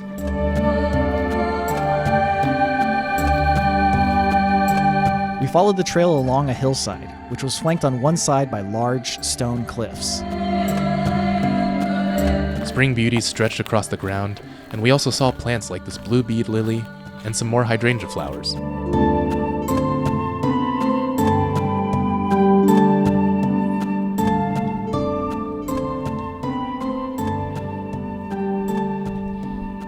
As we hiked, the trees creaked in the wind, accentuating the mysterious and ancient ambiance of the forest.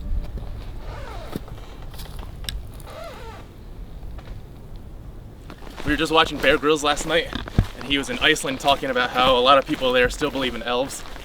This is a place where elves live, if I've ever seen one. All these flowers in between these huge bossy rocks. Oh, I love it. And look, you can see more of these buckeye trees are leafing just all through the area. And there's tons of forageable wild edibles here. Lots of ramps just growing through here. Oh, there's someone out there. Okay. As it turns out, we spotted someone just off the trail foraging for ramps. In this national forest area, you're allowed to forage for these, so I'm actually gonna take a few leaves. And again, good method of foraging these, just take some leaves from different bunches so that they'll stay alive. But a lot of times people say the big leaves are too strong, but that's when I think they're best. So you eat them raw? You can also cook them just the way you use like chives or leeks or scallions, green onions. It's really strong, actually. You wanna try one? Yeah.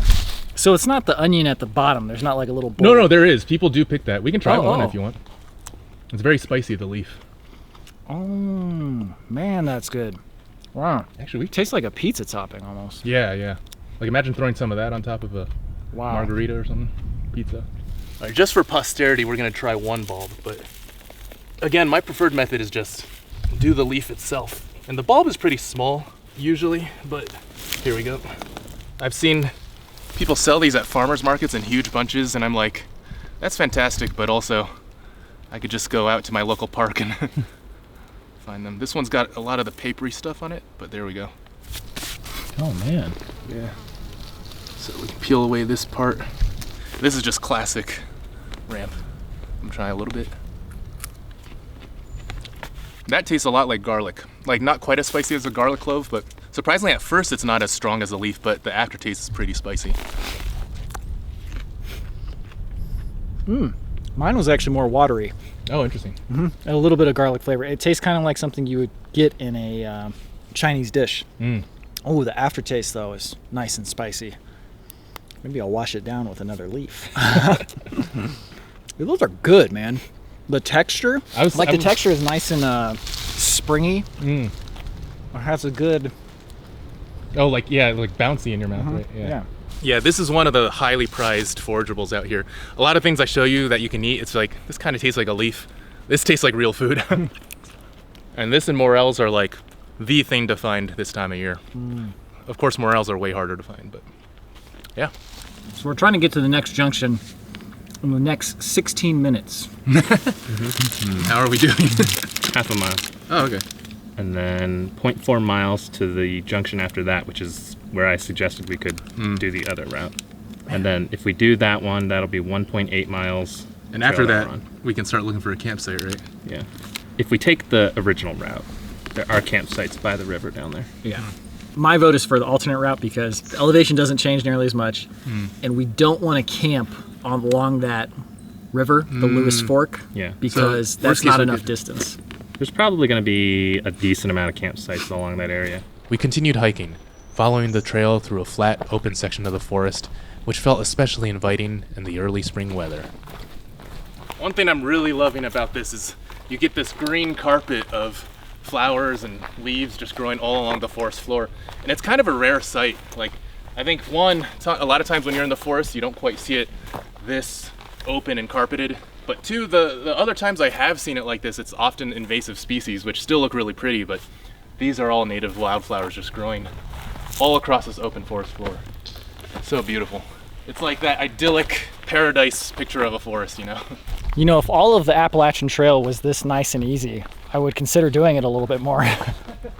They won't fool me, though. I know what it ends in. With the easy terrain, we quickly found ourselves at the next trail junction. Man, it's great that this trail is so nice. We can just kick these miles out. Oh, there's a campsite here. Oh yeah. Multiple campsites. There's one to the left too. And also, if you look at the time, it is 3:04. I thought it might change to 3:05 right as we reach here, but it's still 3:04. 3:04, pretty close though. Yeah. Apparently this place is not afraid of having just campsites at junctions. So I feel like if we ever hit a junction, probably gonna find a campsite. Oh, there's I actually just can rely on that. There's actually two back here. The next junction is where we make that decision if we split off. And that is 0.4 miles past this. Yep. We want to be probably at a campsite by 6. Yeah. Yeah. If that's when the rain might happen. Hard to imagine that rain could happen. I know. I don't want to jinx anything, but man, it's beautiful. There's some ramps right here. I might pick some more. Okay.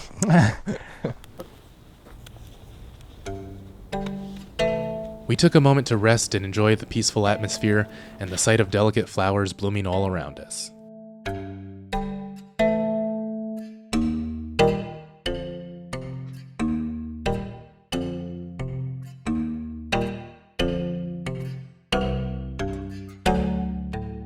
Eventually, we got moving again. The scenery stayed largely the same here. Flat trails, open forests, and greenery all around us. Besides the occasional fallen tree we had to scramble over, it was easy hiking, and we certainly weren't complaining. And on top of the easy terrain, the path was a gentle downward incline.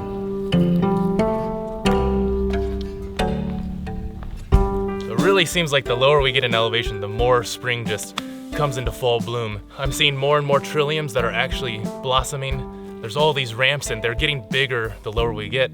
Here we've got some more Dutchman's breeches and also a very similar looking wildflower called squirrel corn. The leaves are kind of similarly lacy, but the flower looks a little bit different. It looks like a heart-shaped thing. But I love seeing all these little delicate wildflowers popping up. To me, it's so much more pretty than like a gaudy bouquet of flowers you get from the store. There were also distinct-looking halberd-leaved violets growing nearby, and we also saw a flowering blue cohosh plant. Just up ahead, there was a wet, muddy puddle, and on a log nearby, Andrew spotted some mushrooms enjoying the moist trail conditions. So on that log over there's a mushroom growing, and it can be very easily confused with an edible mushroom called enoki or Flammulina velatipis. In Chinese, we call it jingjingu, which means golden needle mushroom, which in the wild grows like an orange mushroom that's edible. But that one is something called deadly gallerina. The edible variety usually grows in clumps, whereas this usually grows in kind of like rows on dying logs. And I don't know how easily it is to tell, but on the bottom, on the stem, there is the remnants of a little skirt on that stem. And that's a good way to tell one from the other. Obviously, as the name implies, it's deadly poisonous, so be careful when you're foraging out there. And just ahead, we had already reached the next trail junction. Are those sunglasses? Yeah. You know I gotta try those. It's probably a good way to get pink eye. These look like prescription. They are prescription. They look like mine. There's no point where these come into focus. The prescription is strong enough that these might actually work for you. Nope, not good enough. No, definitely a little bit blurry. So we're at the junction, and our original route, our planned route was to go this way. But the problem is that it ends with an extreme uphill. And it looks like if we take this way, it'll be a little bit more smooth. There won't be as big of an uphill at the end. Might be a little bit longer, but we're thinking that it'll still be better. We made our way onto the easier trail, although we immediately encountered some obstacles blocking the way.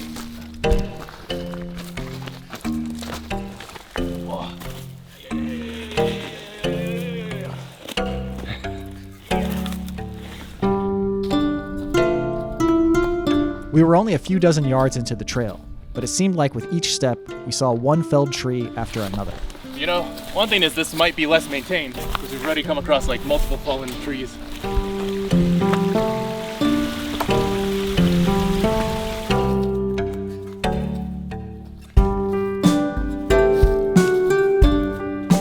But luckily, outside of the occasional fallen log, the trail was fairly tame. We had definitely made the right choice. So far, so good on this trail. Very gradual uphill. I feel like if we had done the other trail, we would still be way down in that gully. And just at one point, we'd have to go straight up.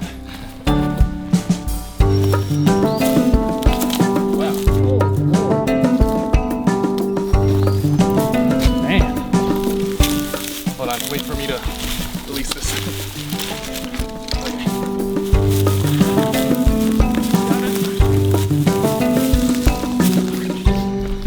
Clearly the less tended side of the trail. There's like fresh horse poop though. How did they get through here? How did a horse get through here? Well, what? We know how they got around this. Okay, all right. Yeah, let's take the same route. Pretty solid actually. I'm just gonna go over here. Past the large fallen tree, the character of the landscape started subtly changing. Thick layers of moss-covered boulders all along the hillside, and rhododendrons now grew along the trail, which was suddenly sopping wet with soggy mud. Your boots are paying off now. Careful where you step. This is quite a puzzle. Seems like this area gets flooded a lot because there used to be these little platforms built up with drainage in between, but those have since submerged into the mud. So you can see how this used to be raised. Up ahead, we came to a small, clear, trickling stream, where we decided to fill up on water. Although we had filled up this morning, we were already running low on our drinking supply. Well, it's been a minute since we've hiked in like warm sunlight. Even when it was still kind of summer, we were out west where it was kind of brisk because I have drunk a lot of my water. Yeah, I've been drinking and peeing all day. I think I've mostly been sweating it out. Yeah. We filtered multiple batches of water. Trilliums danced in the breeze as we waited for our supplies to replenish. And then we continued on. As we navigated our way through the mud, Andrew spotted some mushrooms. We've got a couple of funguses growing on here. This is called horseshoe fungus, growing on this decaying birch tree. Great fire starter. Another fire starting fungus over here, chaga. Almost looks like just a bolt of lightning hit this and it's just a burnt chunk, but it's actually a fungus, and if you kind of pick away at it, you can see there's like this brown layer underneath. And you can use this to make tea or coffee. Kind of looks like coffee. And we've done that before on winter trips, but I think for now we're just gonna keep going. And here again, there's just all this beautiful shredded birch bark. And these bits that are dangling already, it's okay to take from the tree without harming it, but generally it's better if you find some on the ground to collect from that first. And on the ground nearby, I spotted a wild edible fruit. A little partridge berry. These tend to fruit around this time of year. We've had them before, they kind of taste like a dry, mushy apple, but I figured, hey, we found one, might as well eat one. Still like a dry, mushy apple. It's actually surprisingly not bad though. As we approached the end of this section of the trail, it began climbing upwards. It's not going to be as tough as the other trail was, but we are going to have a fair bit of uphill here getting to the final junction. And hopefully there is a campsite there. And along the way were more odd sights. Now, I'm not sure, but that looks like a big fungal infection that happened on the tree. Oh, hey, there's more chaga right there. Just behind this one, there's a tree with tons of these galls or whatever on them. But this one just has two massive ones, and it looks like one of them has been rotted out from the inside, and it's just completely hollow now. Now this one's still solid, but man, that is massive. That's like, look how big this is. My God, that's gross. Sometimes woodworkers will actually look for galls like that so they can carve cups or bowls from them, because the grain pattern inside is actually really strange and interesting once you like polish it. You could make a bathtub out of that one. Still a bit more uphill, but we are getting very close to the junction. Less than half a mile for sure. Eventually, the trail flattened out, and we found our way to another wooden gate. After you. The whole mechanism.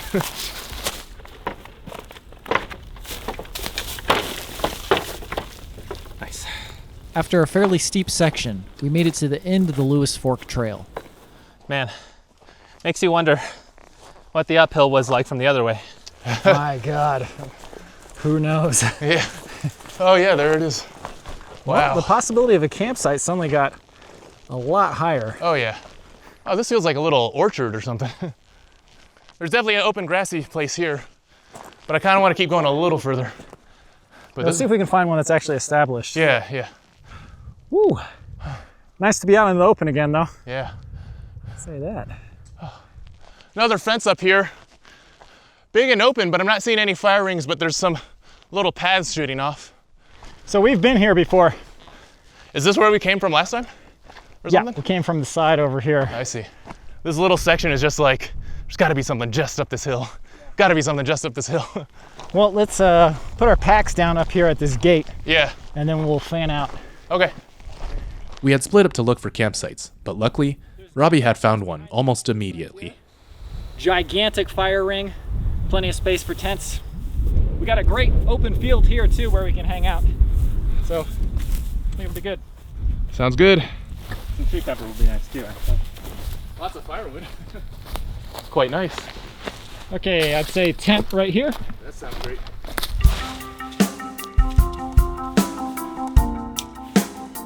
We had quickly set up the tent in case we had to take shelter from any rain.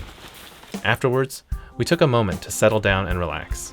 Well, whoever camped here last left us plenty of firewood.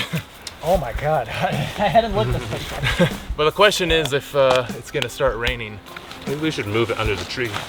In case it rains a little bit, then it stops. That's not too much. It's not a bad idea.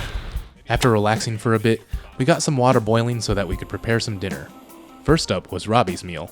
Now I'm gonna need you to say the slogan of this in a British accent. Alright, this is pad thai. Real food, real adventure. Now what you can do is add boiling water. This is actually from my brother's family again, so thank you, my brother and them. We milled about camp while waiting for our meals to cook.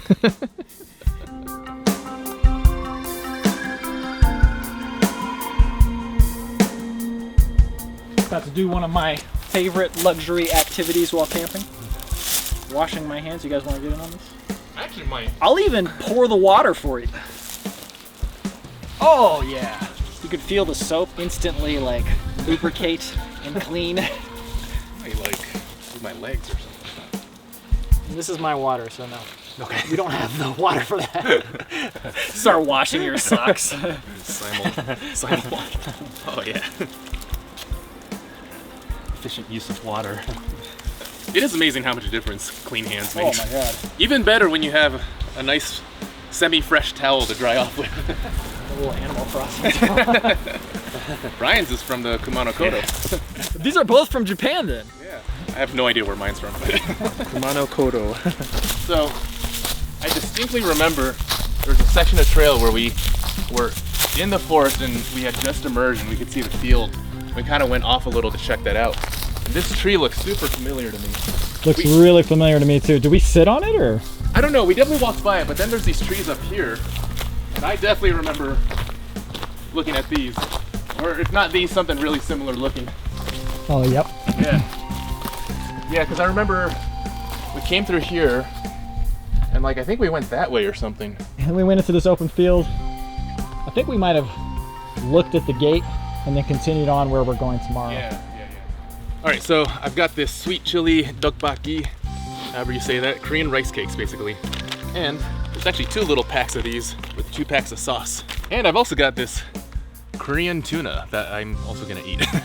The suggestions say to fry this in a pan with the sauce, but I'm just gonna boil it in the water. I think that's gonna work just fine. Because you can also use rice cakes in hot pot and stuff. And for my meal, I was preparing some packet gourmet tortilla soup. A little bit of lime flavoring. True lime, not that false lime. We'll get some Cholula hot sauce.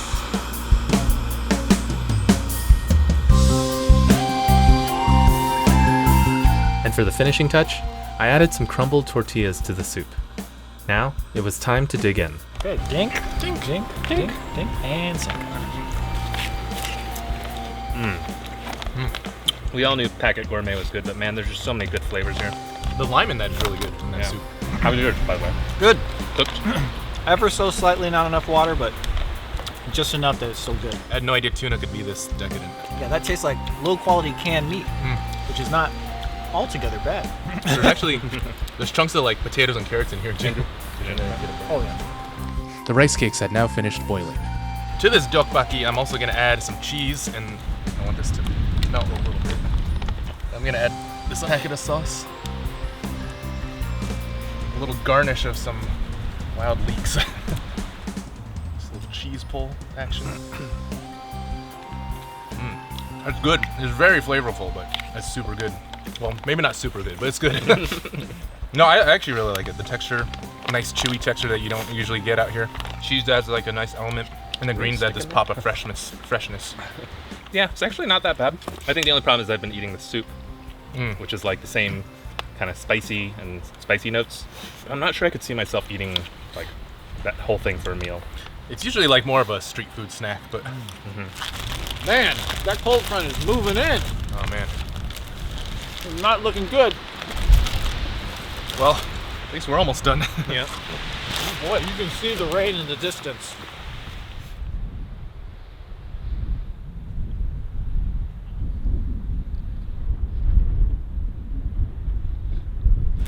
It's moving kind of that direction, but there's a big bunch of clouds, so it's probably gonna hit us, but we could get lucky.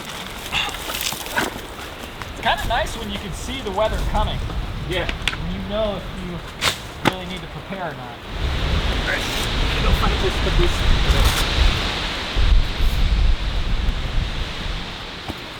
The clouds roiled in the sky above us, and a storm definitely seemed imminent. But so far, there was still no rain. Way off there definitely looks like rain to me. But It's actually clearing up a little bit. This section was darker earlier. Yeah, it doesn't even look that heavy. I think it's moving from there to there. We might just be on the outskirts of the rain, so we might be missed completely, or if we do get it, it'll be very little. were you able to see a radar or something? Yeah. Nice. All right, now start downloading Man vs. Wild. Priorities, people. Oh, very lucky. Wow. Oh, man. Yeah. With the rain just missing us, we decided to get a warm fire going. These I kind of just collected, but there was this fire lay in here already and a bunch of good scraps of wood, and nearby there's also plenty of stuff we can scrounge up. So it seems this campsite is not quite as popular, which is a good thing for us. We've got this birch bark. Gonna scrape it up a little bit. I'm gonna tear this one into some fine strips, especially since this just folded away all of your work.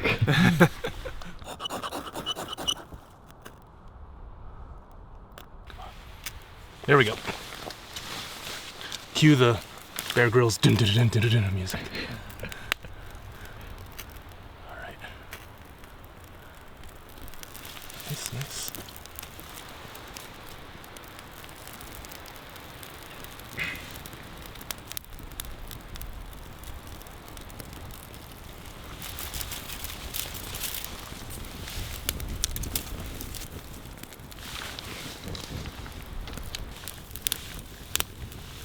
My mom says that when she watches the episodes, she misses when you struggled with the fire. I mean, never struggle anymore. We could use some more obscure methods next time. We can do some flint and steel. Friction fire, no one wants to watch because that's going to be several hours of struggle. None of us here want to wait for that either. I've done friction fire once, and that was good enough. All right, that is fire.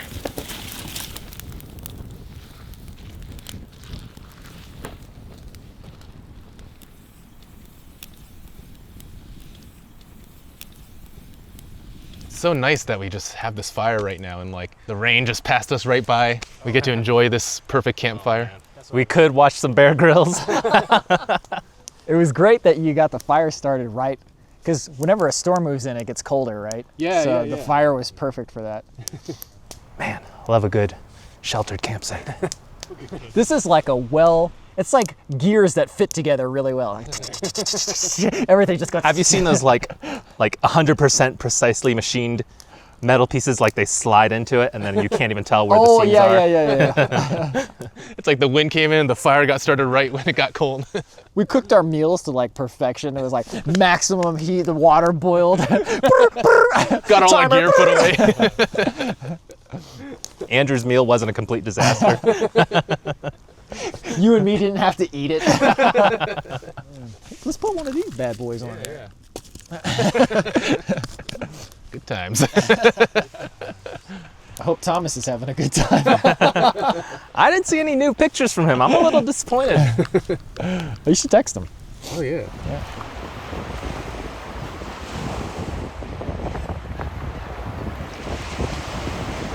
Yeah, dessert time. All right. Starting with the fruit leathers. Organic. Flap, flap, flap. Oh, it's like the outside strawberry and the inside's mango. You gotta have desserts. Power Crunch, anyone? Yes. One of our viewers sent this to us, so thank you. Thank you. Ding, ding, ding. Oh, hey, not bad. I think it's a protein bar because it says it has whey protein. It is a nice crunch wafer texture. It's better than those dense, chewy ones that you yeah, way better. Although the macros aren't as good. Dusk was now approaching. As the fire dwindled down to a few small flames and the sky darkened, we heard the sounds of spring peeper frogs in the distance.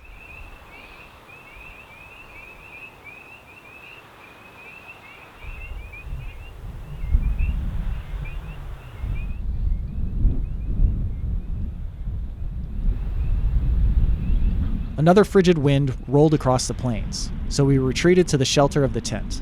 Although its warmth was welcome, the air inside it had grown a bit stale. Do we have those ventilation shafts open? All ventilations are open. Okay. How are you feeling? Are you muggy? No, I'm cool as a cucumber. Gotta get maximum relaxation up in here. Only needs 1 or 2 blows. Is that all it takes? Yeah, usually you don't want to fully inflate it. 2.5. This pillowless plebeian between us, always wondering if he should bring a pillow and regretting his decisions. What are we watching tonight? I'm gonna keep listening to Digital Foundry if you guys would like to. This could be a really demanding game to learn. We fell asleep to the sounds of Digital Foundry, but soon awoke to the sounds of heavy rainfall, and checked to make sure our gear wasn't getting soaked. How damp is it over there? It's alright. Well, it's a little bit puddly over here. As the rain grew heavier, it started seeping through and dripping onto my feet. I don't know. It was like, I think it's from the part where the rainfly isn't like pulled out. Oh, I see. think our shorter hike out tomorrow is definitely in order.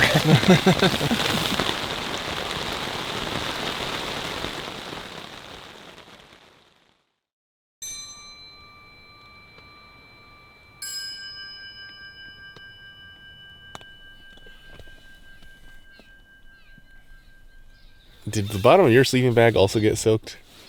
Not soaked, but definitely wet. 'Cause my feet were just... Oh man, yeah. You're all the way wet. But there's definitely a big puddle of water down at our feet. Not on Bryan's side, he's on the high side, luckily. That was rough. It was not as nice of a night as last night.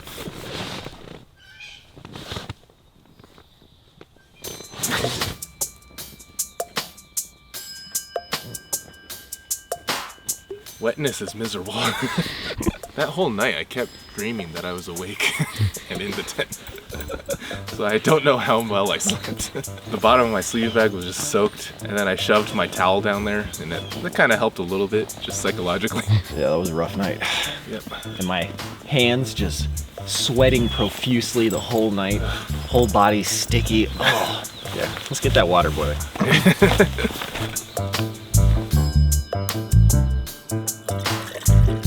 Everything was damp in the aftermath of the storm.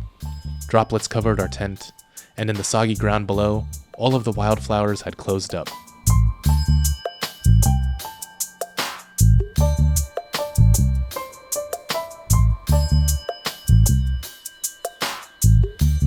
The cold, gray weather was a far cry from the past 2 days of springy sunshine, but it would certainly make us appreciate our hot instant coffee that much more.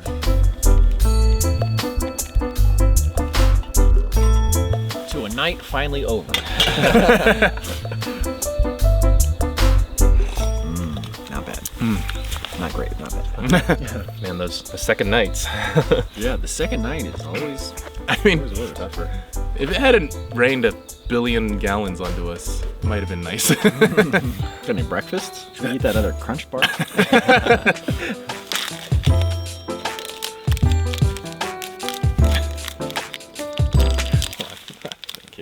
I don't know why. I can see you are struggling. I can sense you're angry, Captain. Well, I can sense your anger. It's funny that we've blatantly stole that dink thing from another YouTube channel. Oh, that's actually really good. Yeah. Hitting the spot. I say we pack down and hike out with reckless abandon. Straight to the post-hike meal, you know what I'm saying? That's gonna be a good post-hike meal. As the clouds swirled overhead, we returned to our damp tent and began packing up our soaked gear.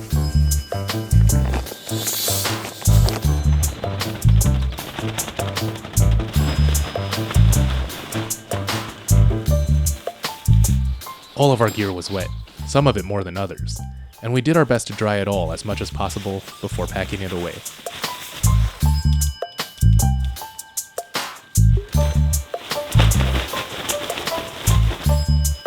The forests around us felt even more ancient and primordial this morning, and all the mosses and lichens covering the trees seemed especially lush and verdant. Now, it was time to head out. Originally, we were going to hike a much longer, nearly 6-mile loop back to the trailhead, but we realized it would make much more sense to head southwest, cutting our hike down almost by half. We hiked past the fence we had come across yesterday and came to a nice flat meadow. What an inviting area. Oh, we should have camped over there. Okay, this is us. Crest Trail, back south. Oh man, there's always like another really good campsite just 10 feet ahead. Yeah. The crest trail that we were taking ran parallel to the Pine Mountain Trail, which we had hiked during our first trip here. So far, the terrain was easy and afforded us nice views of the distant, misty mountains.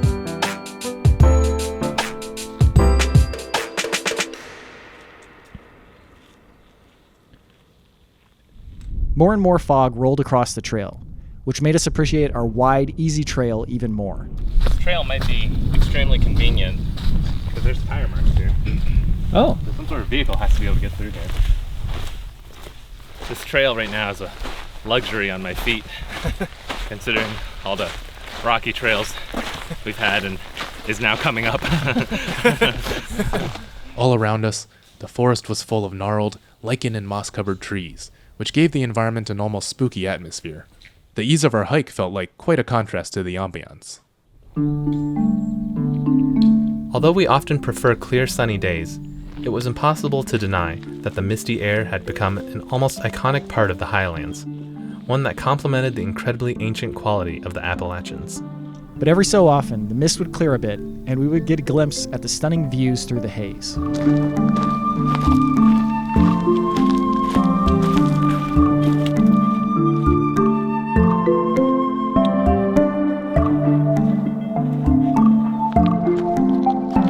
The weather had made for the perfect cap to our trip, which we were still surprised had gone so smoothly.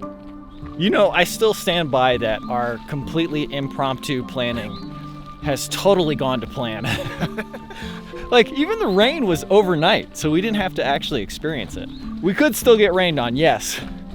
But so far, every trail we've chosen has been absolutely fantastic. Just up ahead, peak that's covered in fog right now is actually Pine Mountain, and this trail should go pretty close to it, so it wouldn't be much of a jaunt just to go up there, actually. Whether or not we'll see anything is another story. The fog continued swirling in the air, obscuring the view in one moment and revealing looming, jagged rocks in the next. Every so often, the sounds of wildlife would pierce through the fog, like the song of this eastern Taui.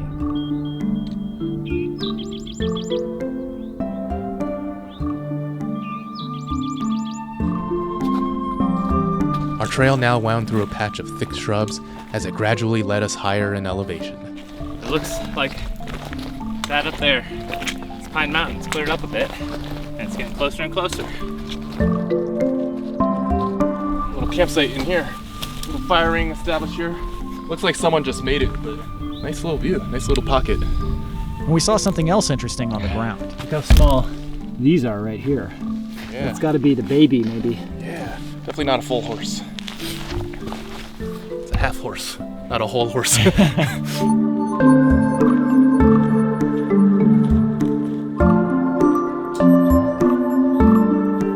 The path continued its gradual uphill climb, and in the mud, we saw some man-made tracks. There's tire treads even this far up the trail, just going along here. So I wonder if they actually use a vehicle to like create or maintain the trail, you know? Because I was just thinking, like, how would they have made this trail in the first place? But maybe they also do that to maintain it and keep it flat and compacted, so all these rhododendrons don't grow over it.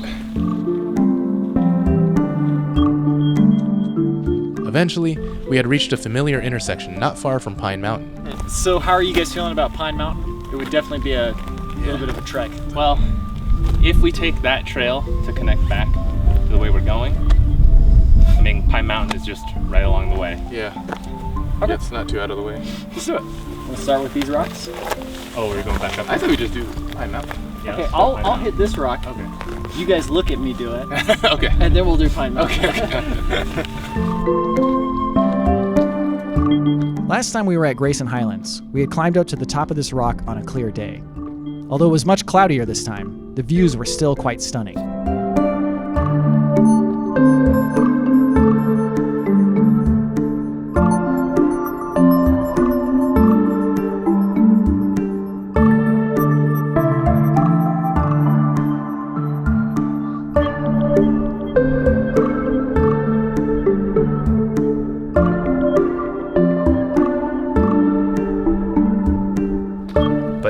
It was time to explore mountain peaks that we had yet to set foot on. We made our way further uphill towards Pine Mountain.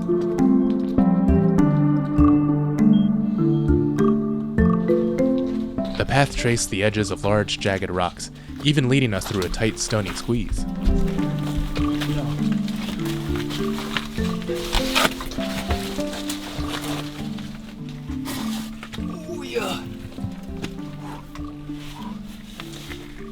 Impressive slabs of rock rose from the horizon, obscuring the view behind them.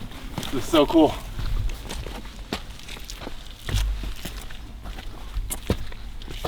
Oh, I remember this. Because I remember coming from this way and climbing over these rocks here. Oh. Oh, you know what? Pine Mountain might be that over there. Oh, yep. Well, I think I'd be satisfied with just going to the top of this.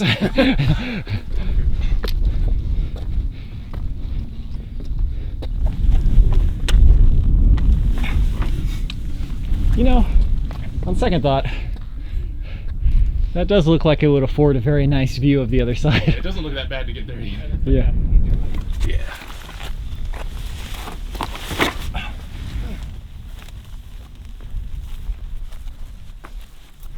This is one of the things that initially drew me to backpacking, was just seeing a cool spot and be like, oh, let's go there. Grayson, of all places we've been, is one of the most places like that. Yeah. I think a big part is how open it is. You can see things you can go to. Wow. Woo!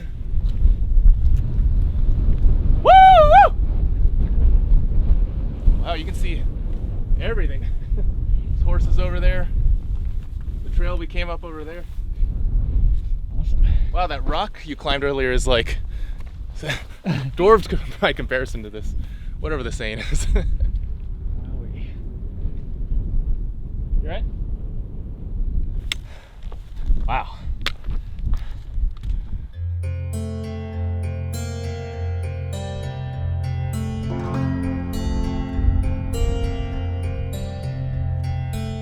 I don't recommend just winging it when you go on a trip, but sometimes you can wing it and it really goes quite well. Yeah. I mean, I guess we've been here before, so we can kind of manage to do that, but all the different on-the-fly impromptu decisions we made turned out to actually be pretty good. This place really embodies exactly what we were looking for when we first started backpacking. Yeah. Yeah. Like this sense of adventure with the open meadows, the wandering network of paths where you can just kind of go anywhere, and like the fact that you can just camp anywhere too. Oh man. And then just the amazing views and the ponies are the icing on the top, the cherry on top. The cherry on the cake. Yeah, I'm really glad we finally came back to this place and we got warm and sunny weather. Yeah. Because I know the first time we came here, it was still great, but it was just, I wanted to see it, in a different light with, no pun intended.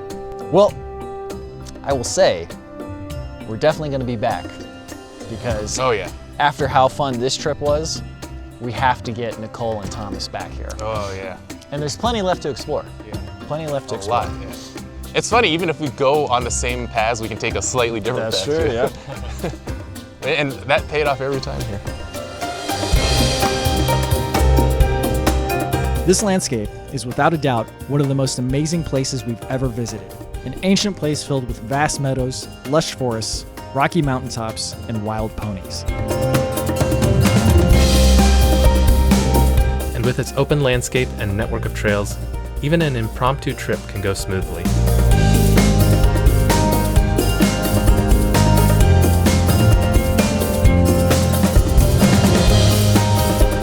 We loved our time spent out here, and although we left feeling satisfied and fulfilled, we couldn't help but look forward to our next visit to the Grayson Highlands.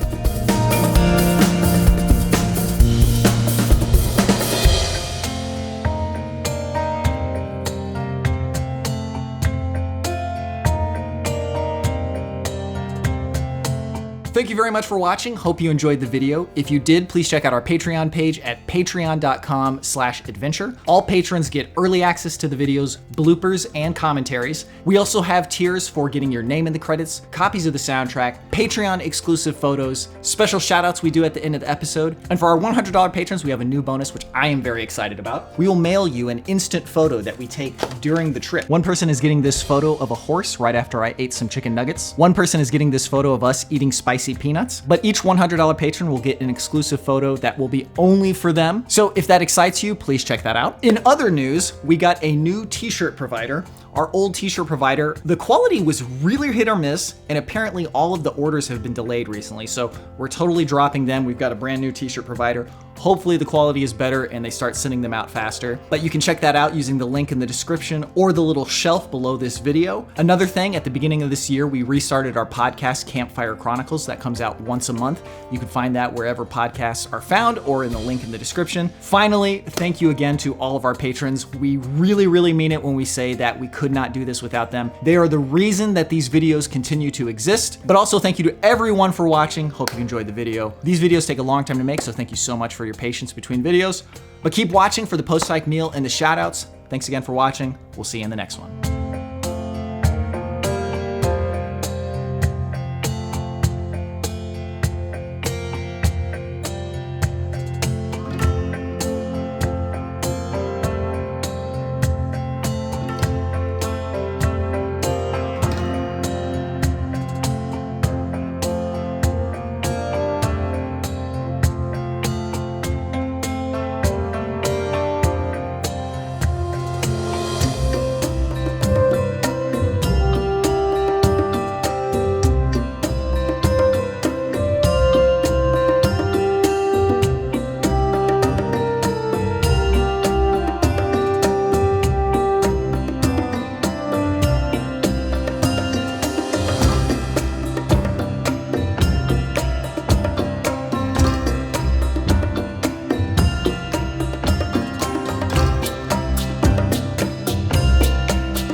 You okay? How bad is it? Literally just about to step into the parking lot. That got me too. How bad is it? I think I'll be fine. But it's gonna be a little swollen. Just had a fall right on the last inch of the trail. Literally the last 2 feet of the trail. Watch your step here, Bryan. Yeah, I just got busted my ankle on one of these things. The pain is not as bad as the fact that it happened 2 feet before the trail was over. Maybe like you rolled your I don't want to laugh at your misfortune, but it is kind of funny to see you just sitting there. This is kind of how I felt. I just fell into this position.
splendid.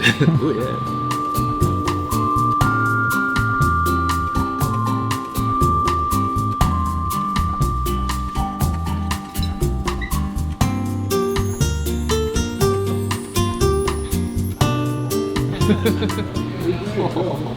Hush puppies, zucchini, and macaroni salad. Here, I'll try the macaroni and cheese real quick.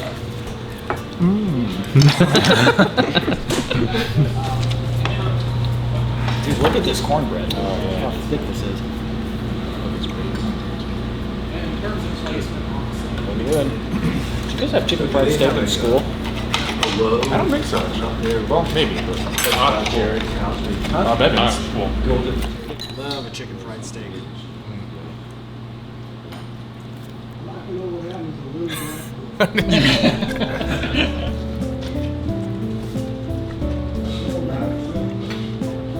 It takes me right back to elementary lunch. All the important nutrients. Got some fried squash. It's actually fried really well. This macaroni salad. Not bad, not bad. Barely ever eat country fried steak or chicken fried steak, but I'm gonna do it now. If the menu has country fried steak, I have to get it.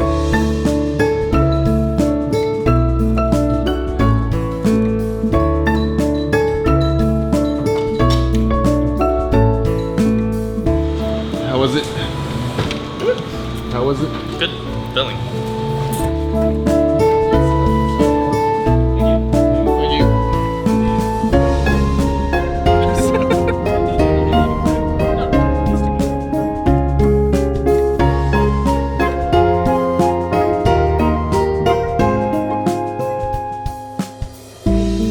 So, welcome to the epilogue. We need to talk a little bit more about how crappy that night was last night. From the moment I got in that tent, my entire body was just completely sticky. And under the sleeping bag, it was too hot. Out of the sleeping bag, it was too cold. And then the rain was too loud. Our feet were wet the entire time. The leak in the tent was dripping right onto my feet. I was just like, okay, I just gotta live with this now. But at some point I took my towel and shoved it into the sleeping bag because I was like, I can at least pretend that it's a little drier. My sleeping mat apparently has a very, very small leak somewhere. I'd inflate it and then probably get 30 to 40 minutes of sleep. And then I'd wake up and realize like my back or my hip was like touching the ground. And so I'd have to roll over and start inflating again. I'm sure every time I did, Andrew and Robby were probably... Yeah, I heard you every time. At one point, when it was raining super hard, I was like, okay, I gotta check to make sure our bags are okay. Andrew's backpack, like, the top of it was under the rain fly, and it was just like buckets of water were just pouring in between the rain cover and your backpack to like right in the middle there. The rain cover ended up making the water pool into the backpack. I moved it in, I was like, Andrew, your bag's gonna be a little wet. And at 4 a.m, I was up, I don't know if it was because I was just up or because the rain was too loud or whatever, and I was lying there and I was like, man, if I could get up right now, I absolutely would. But it was just like pitch dark and raining. One thought I remember having was like, usually it's really calming being in the tent with the rain falling down because it's like, oh, you're nice and secure and dry. I was like, well, that would be great, except that the rain is touching my feet constantly, so I'm not actually secure. I feel like we are super lucky though that we, at least from the moment we got up, we had no rain. Yeah, that is true. I was just bracing for like last burst of rain while we were hiking. Yeah. It was raining hard on and off the whole night. Yeah, I mean, that was really the only snag in the trip, and we got to sleep through most of it. So. Yeah. I definitely need to take my hammock on the next trip because I can't do this floor sleeping. Yeah. Yeah, you've been big tenting it with us. Yeah. It's good times, but man, it's just so hard for me to sleep on the ground. We need to all get hammocks. It's about time we do a tri-hammock or a quadro hammock. The little triangular one that can like fit multiple people. Oh, what? That would be hilarious. Like a honeycomb.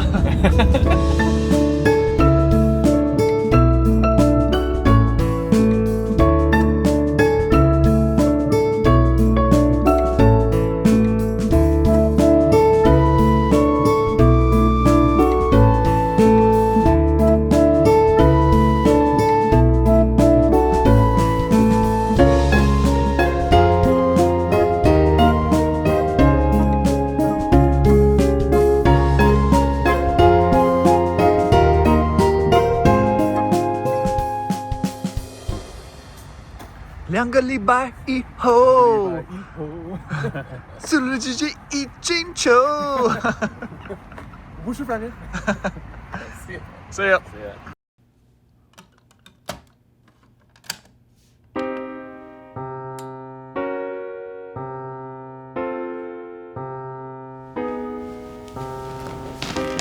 Hello, Miss May Beamery. All right, Gavin R. What I'd like to do is share with you some facts about our patrons. These facts should be very pleasing. Please try to enjoy each fact equally. Dan Volkins likes taking photos of cars.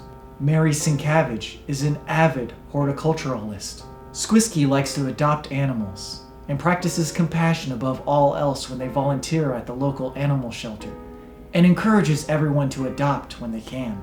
Kelsey Gudritis leaves no trace. I'm sorry.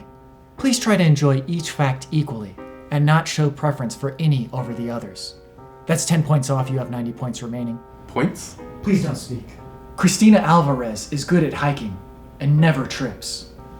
Ryan Kimba owns a Switch too. I'm sorry. Please don't respond to any specific fact. That's 10 points off. I was just... Please don't speak further, or all remaining points will be deducted and this wellness session will be over. Severance. Jackie Song would like to give a shout out to her fabulous husband and kids. She can't wait to create memories with you in August.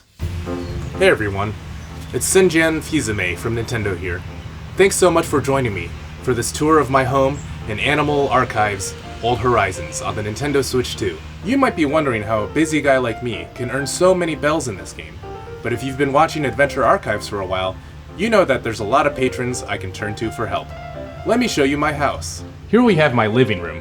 As you can see, I've given it a nice warm cozy feel. I think what I'll do is turn on this candle, grab a nice little tissue, and sit in this leaf chair given to me by Leon and Lu Lin. Ah, feels warm. Here we've got my bedroom.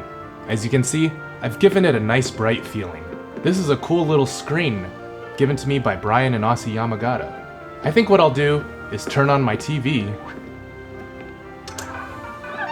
and lie in bed while I watch my favorite program, Adventure Archives. It's a little too early to sleep, so let's move on to the next room. Here we've got the kitchen. As you can see, I've got some of my favorite foods on the table. I think I'll eat some of this spicy curry. I usually sweat really profusely when I eat hot foods. Luckily, I've got an industrial fan sent to me by Sue and Tan. Alright, that's enough eating for now. I'm pretty full. Let's move to the next room. Here we've got the outdoor themed craft room. On the table I've got some of my favorite pieces of wood. And I've also got these great mushroom lamps. Joey sent me this red one. And the blue one was sent to me by Mela. Bonus points if you can identify the types of mushrooms they are. Now let's head upstairs to the penthouse. As you can see, I've got a great view of the city skyline. Wow, Indianapolis looks beautiful this time of year. I've got these authentic guitars, this disc jockey system, and this amazing bathtub. And I've got this wooden toilet sent to me by Ren and Yvette. This could take a while, so let's go to the basement first. Alright, the last room is the basement. This is the fun clubhouse hangout room. I've got this beautiful pool table, some foosball, and this lucky golden kitten. And sometimes I get hungry when I'm playing pinball, so I've got these cakes on the table.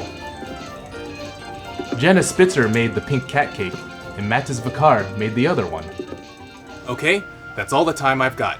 I've got to get back to playing Animal Archives Old Horizons on my new Nintendo Switch 2. Thanks for joining me on this tour, and we'll see you on our next adventure. Shout out to Gabe and May in Texas. Chris Higginbottom. Samwar 1, you're amazing. Like a movie hero. No, you're wrong. In the movies, the hero always saves the day. You mean Jackie Song? Yeah. Samwar 1, do you think love can bloom even on a battlefield? Yeah, I do. I think at any time, any place, people can fall in love. Like Bryan and Sarah Kitsune. But if you love someone, you have to be able to protect them. I think so too. Douglas Jackson, thanks for coming in. We really needed a hiking and kung fu enthusiast for this mission. David and Jennifer Dickerson are stuck deep in the forest, and we need you to get them out. Please have a seat. Excuse the mess. There was a wellness session here earlier. We've arranged a team of highly specialized outdoor survivalists to be under your command. But just one thing, I've seen your file. None of that lone wolf stuff. First up, John Lorenus. He only ever needs to go to the bathroom when it's convenient for the rest of the squad. Next up, James Rakitsky. He always brings extra snacks in case anybody ever gets hangry. And finally, Jasper Capps. He can hike real fast, but he's always considerate of everyone else's speed. Their squad code name was the 3 J's. But now that you're joining them, we'll call you DJJJ.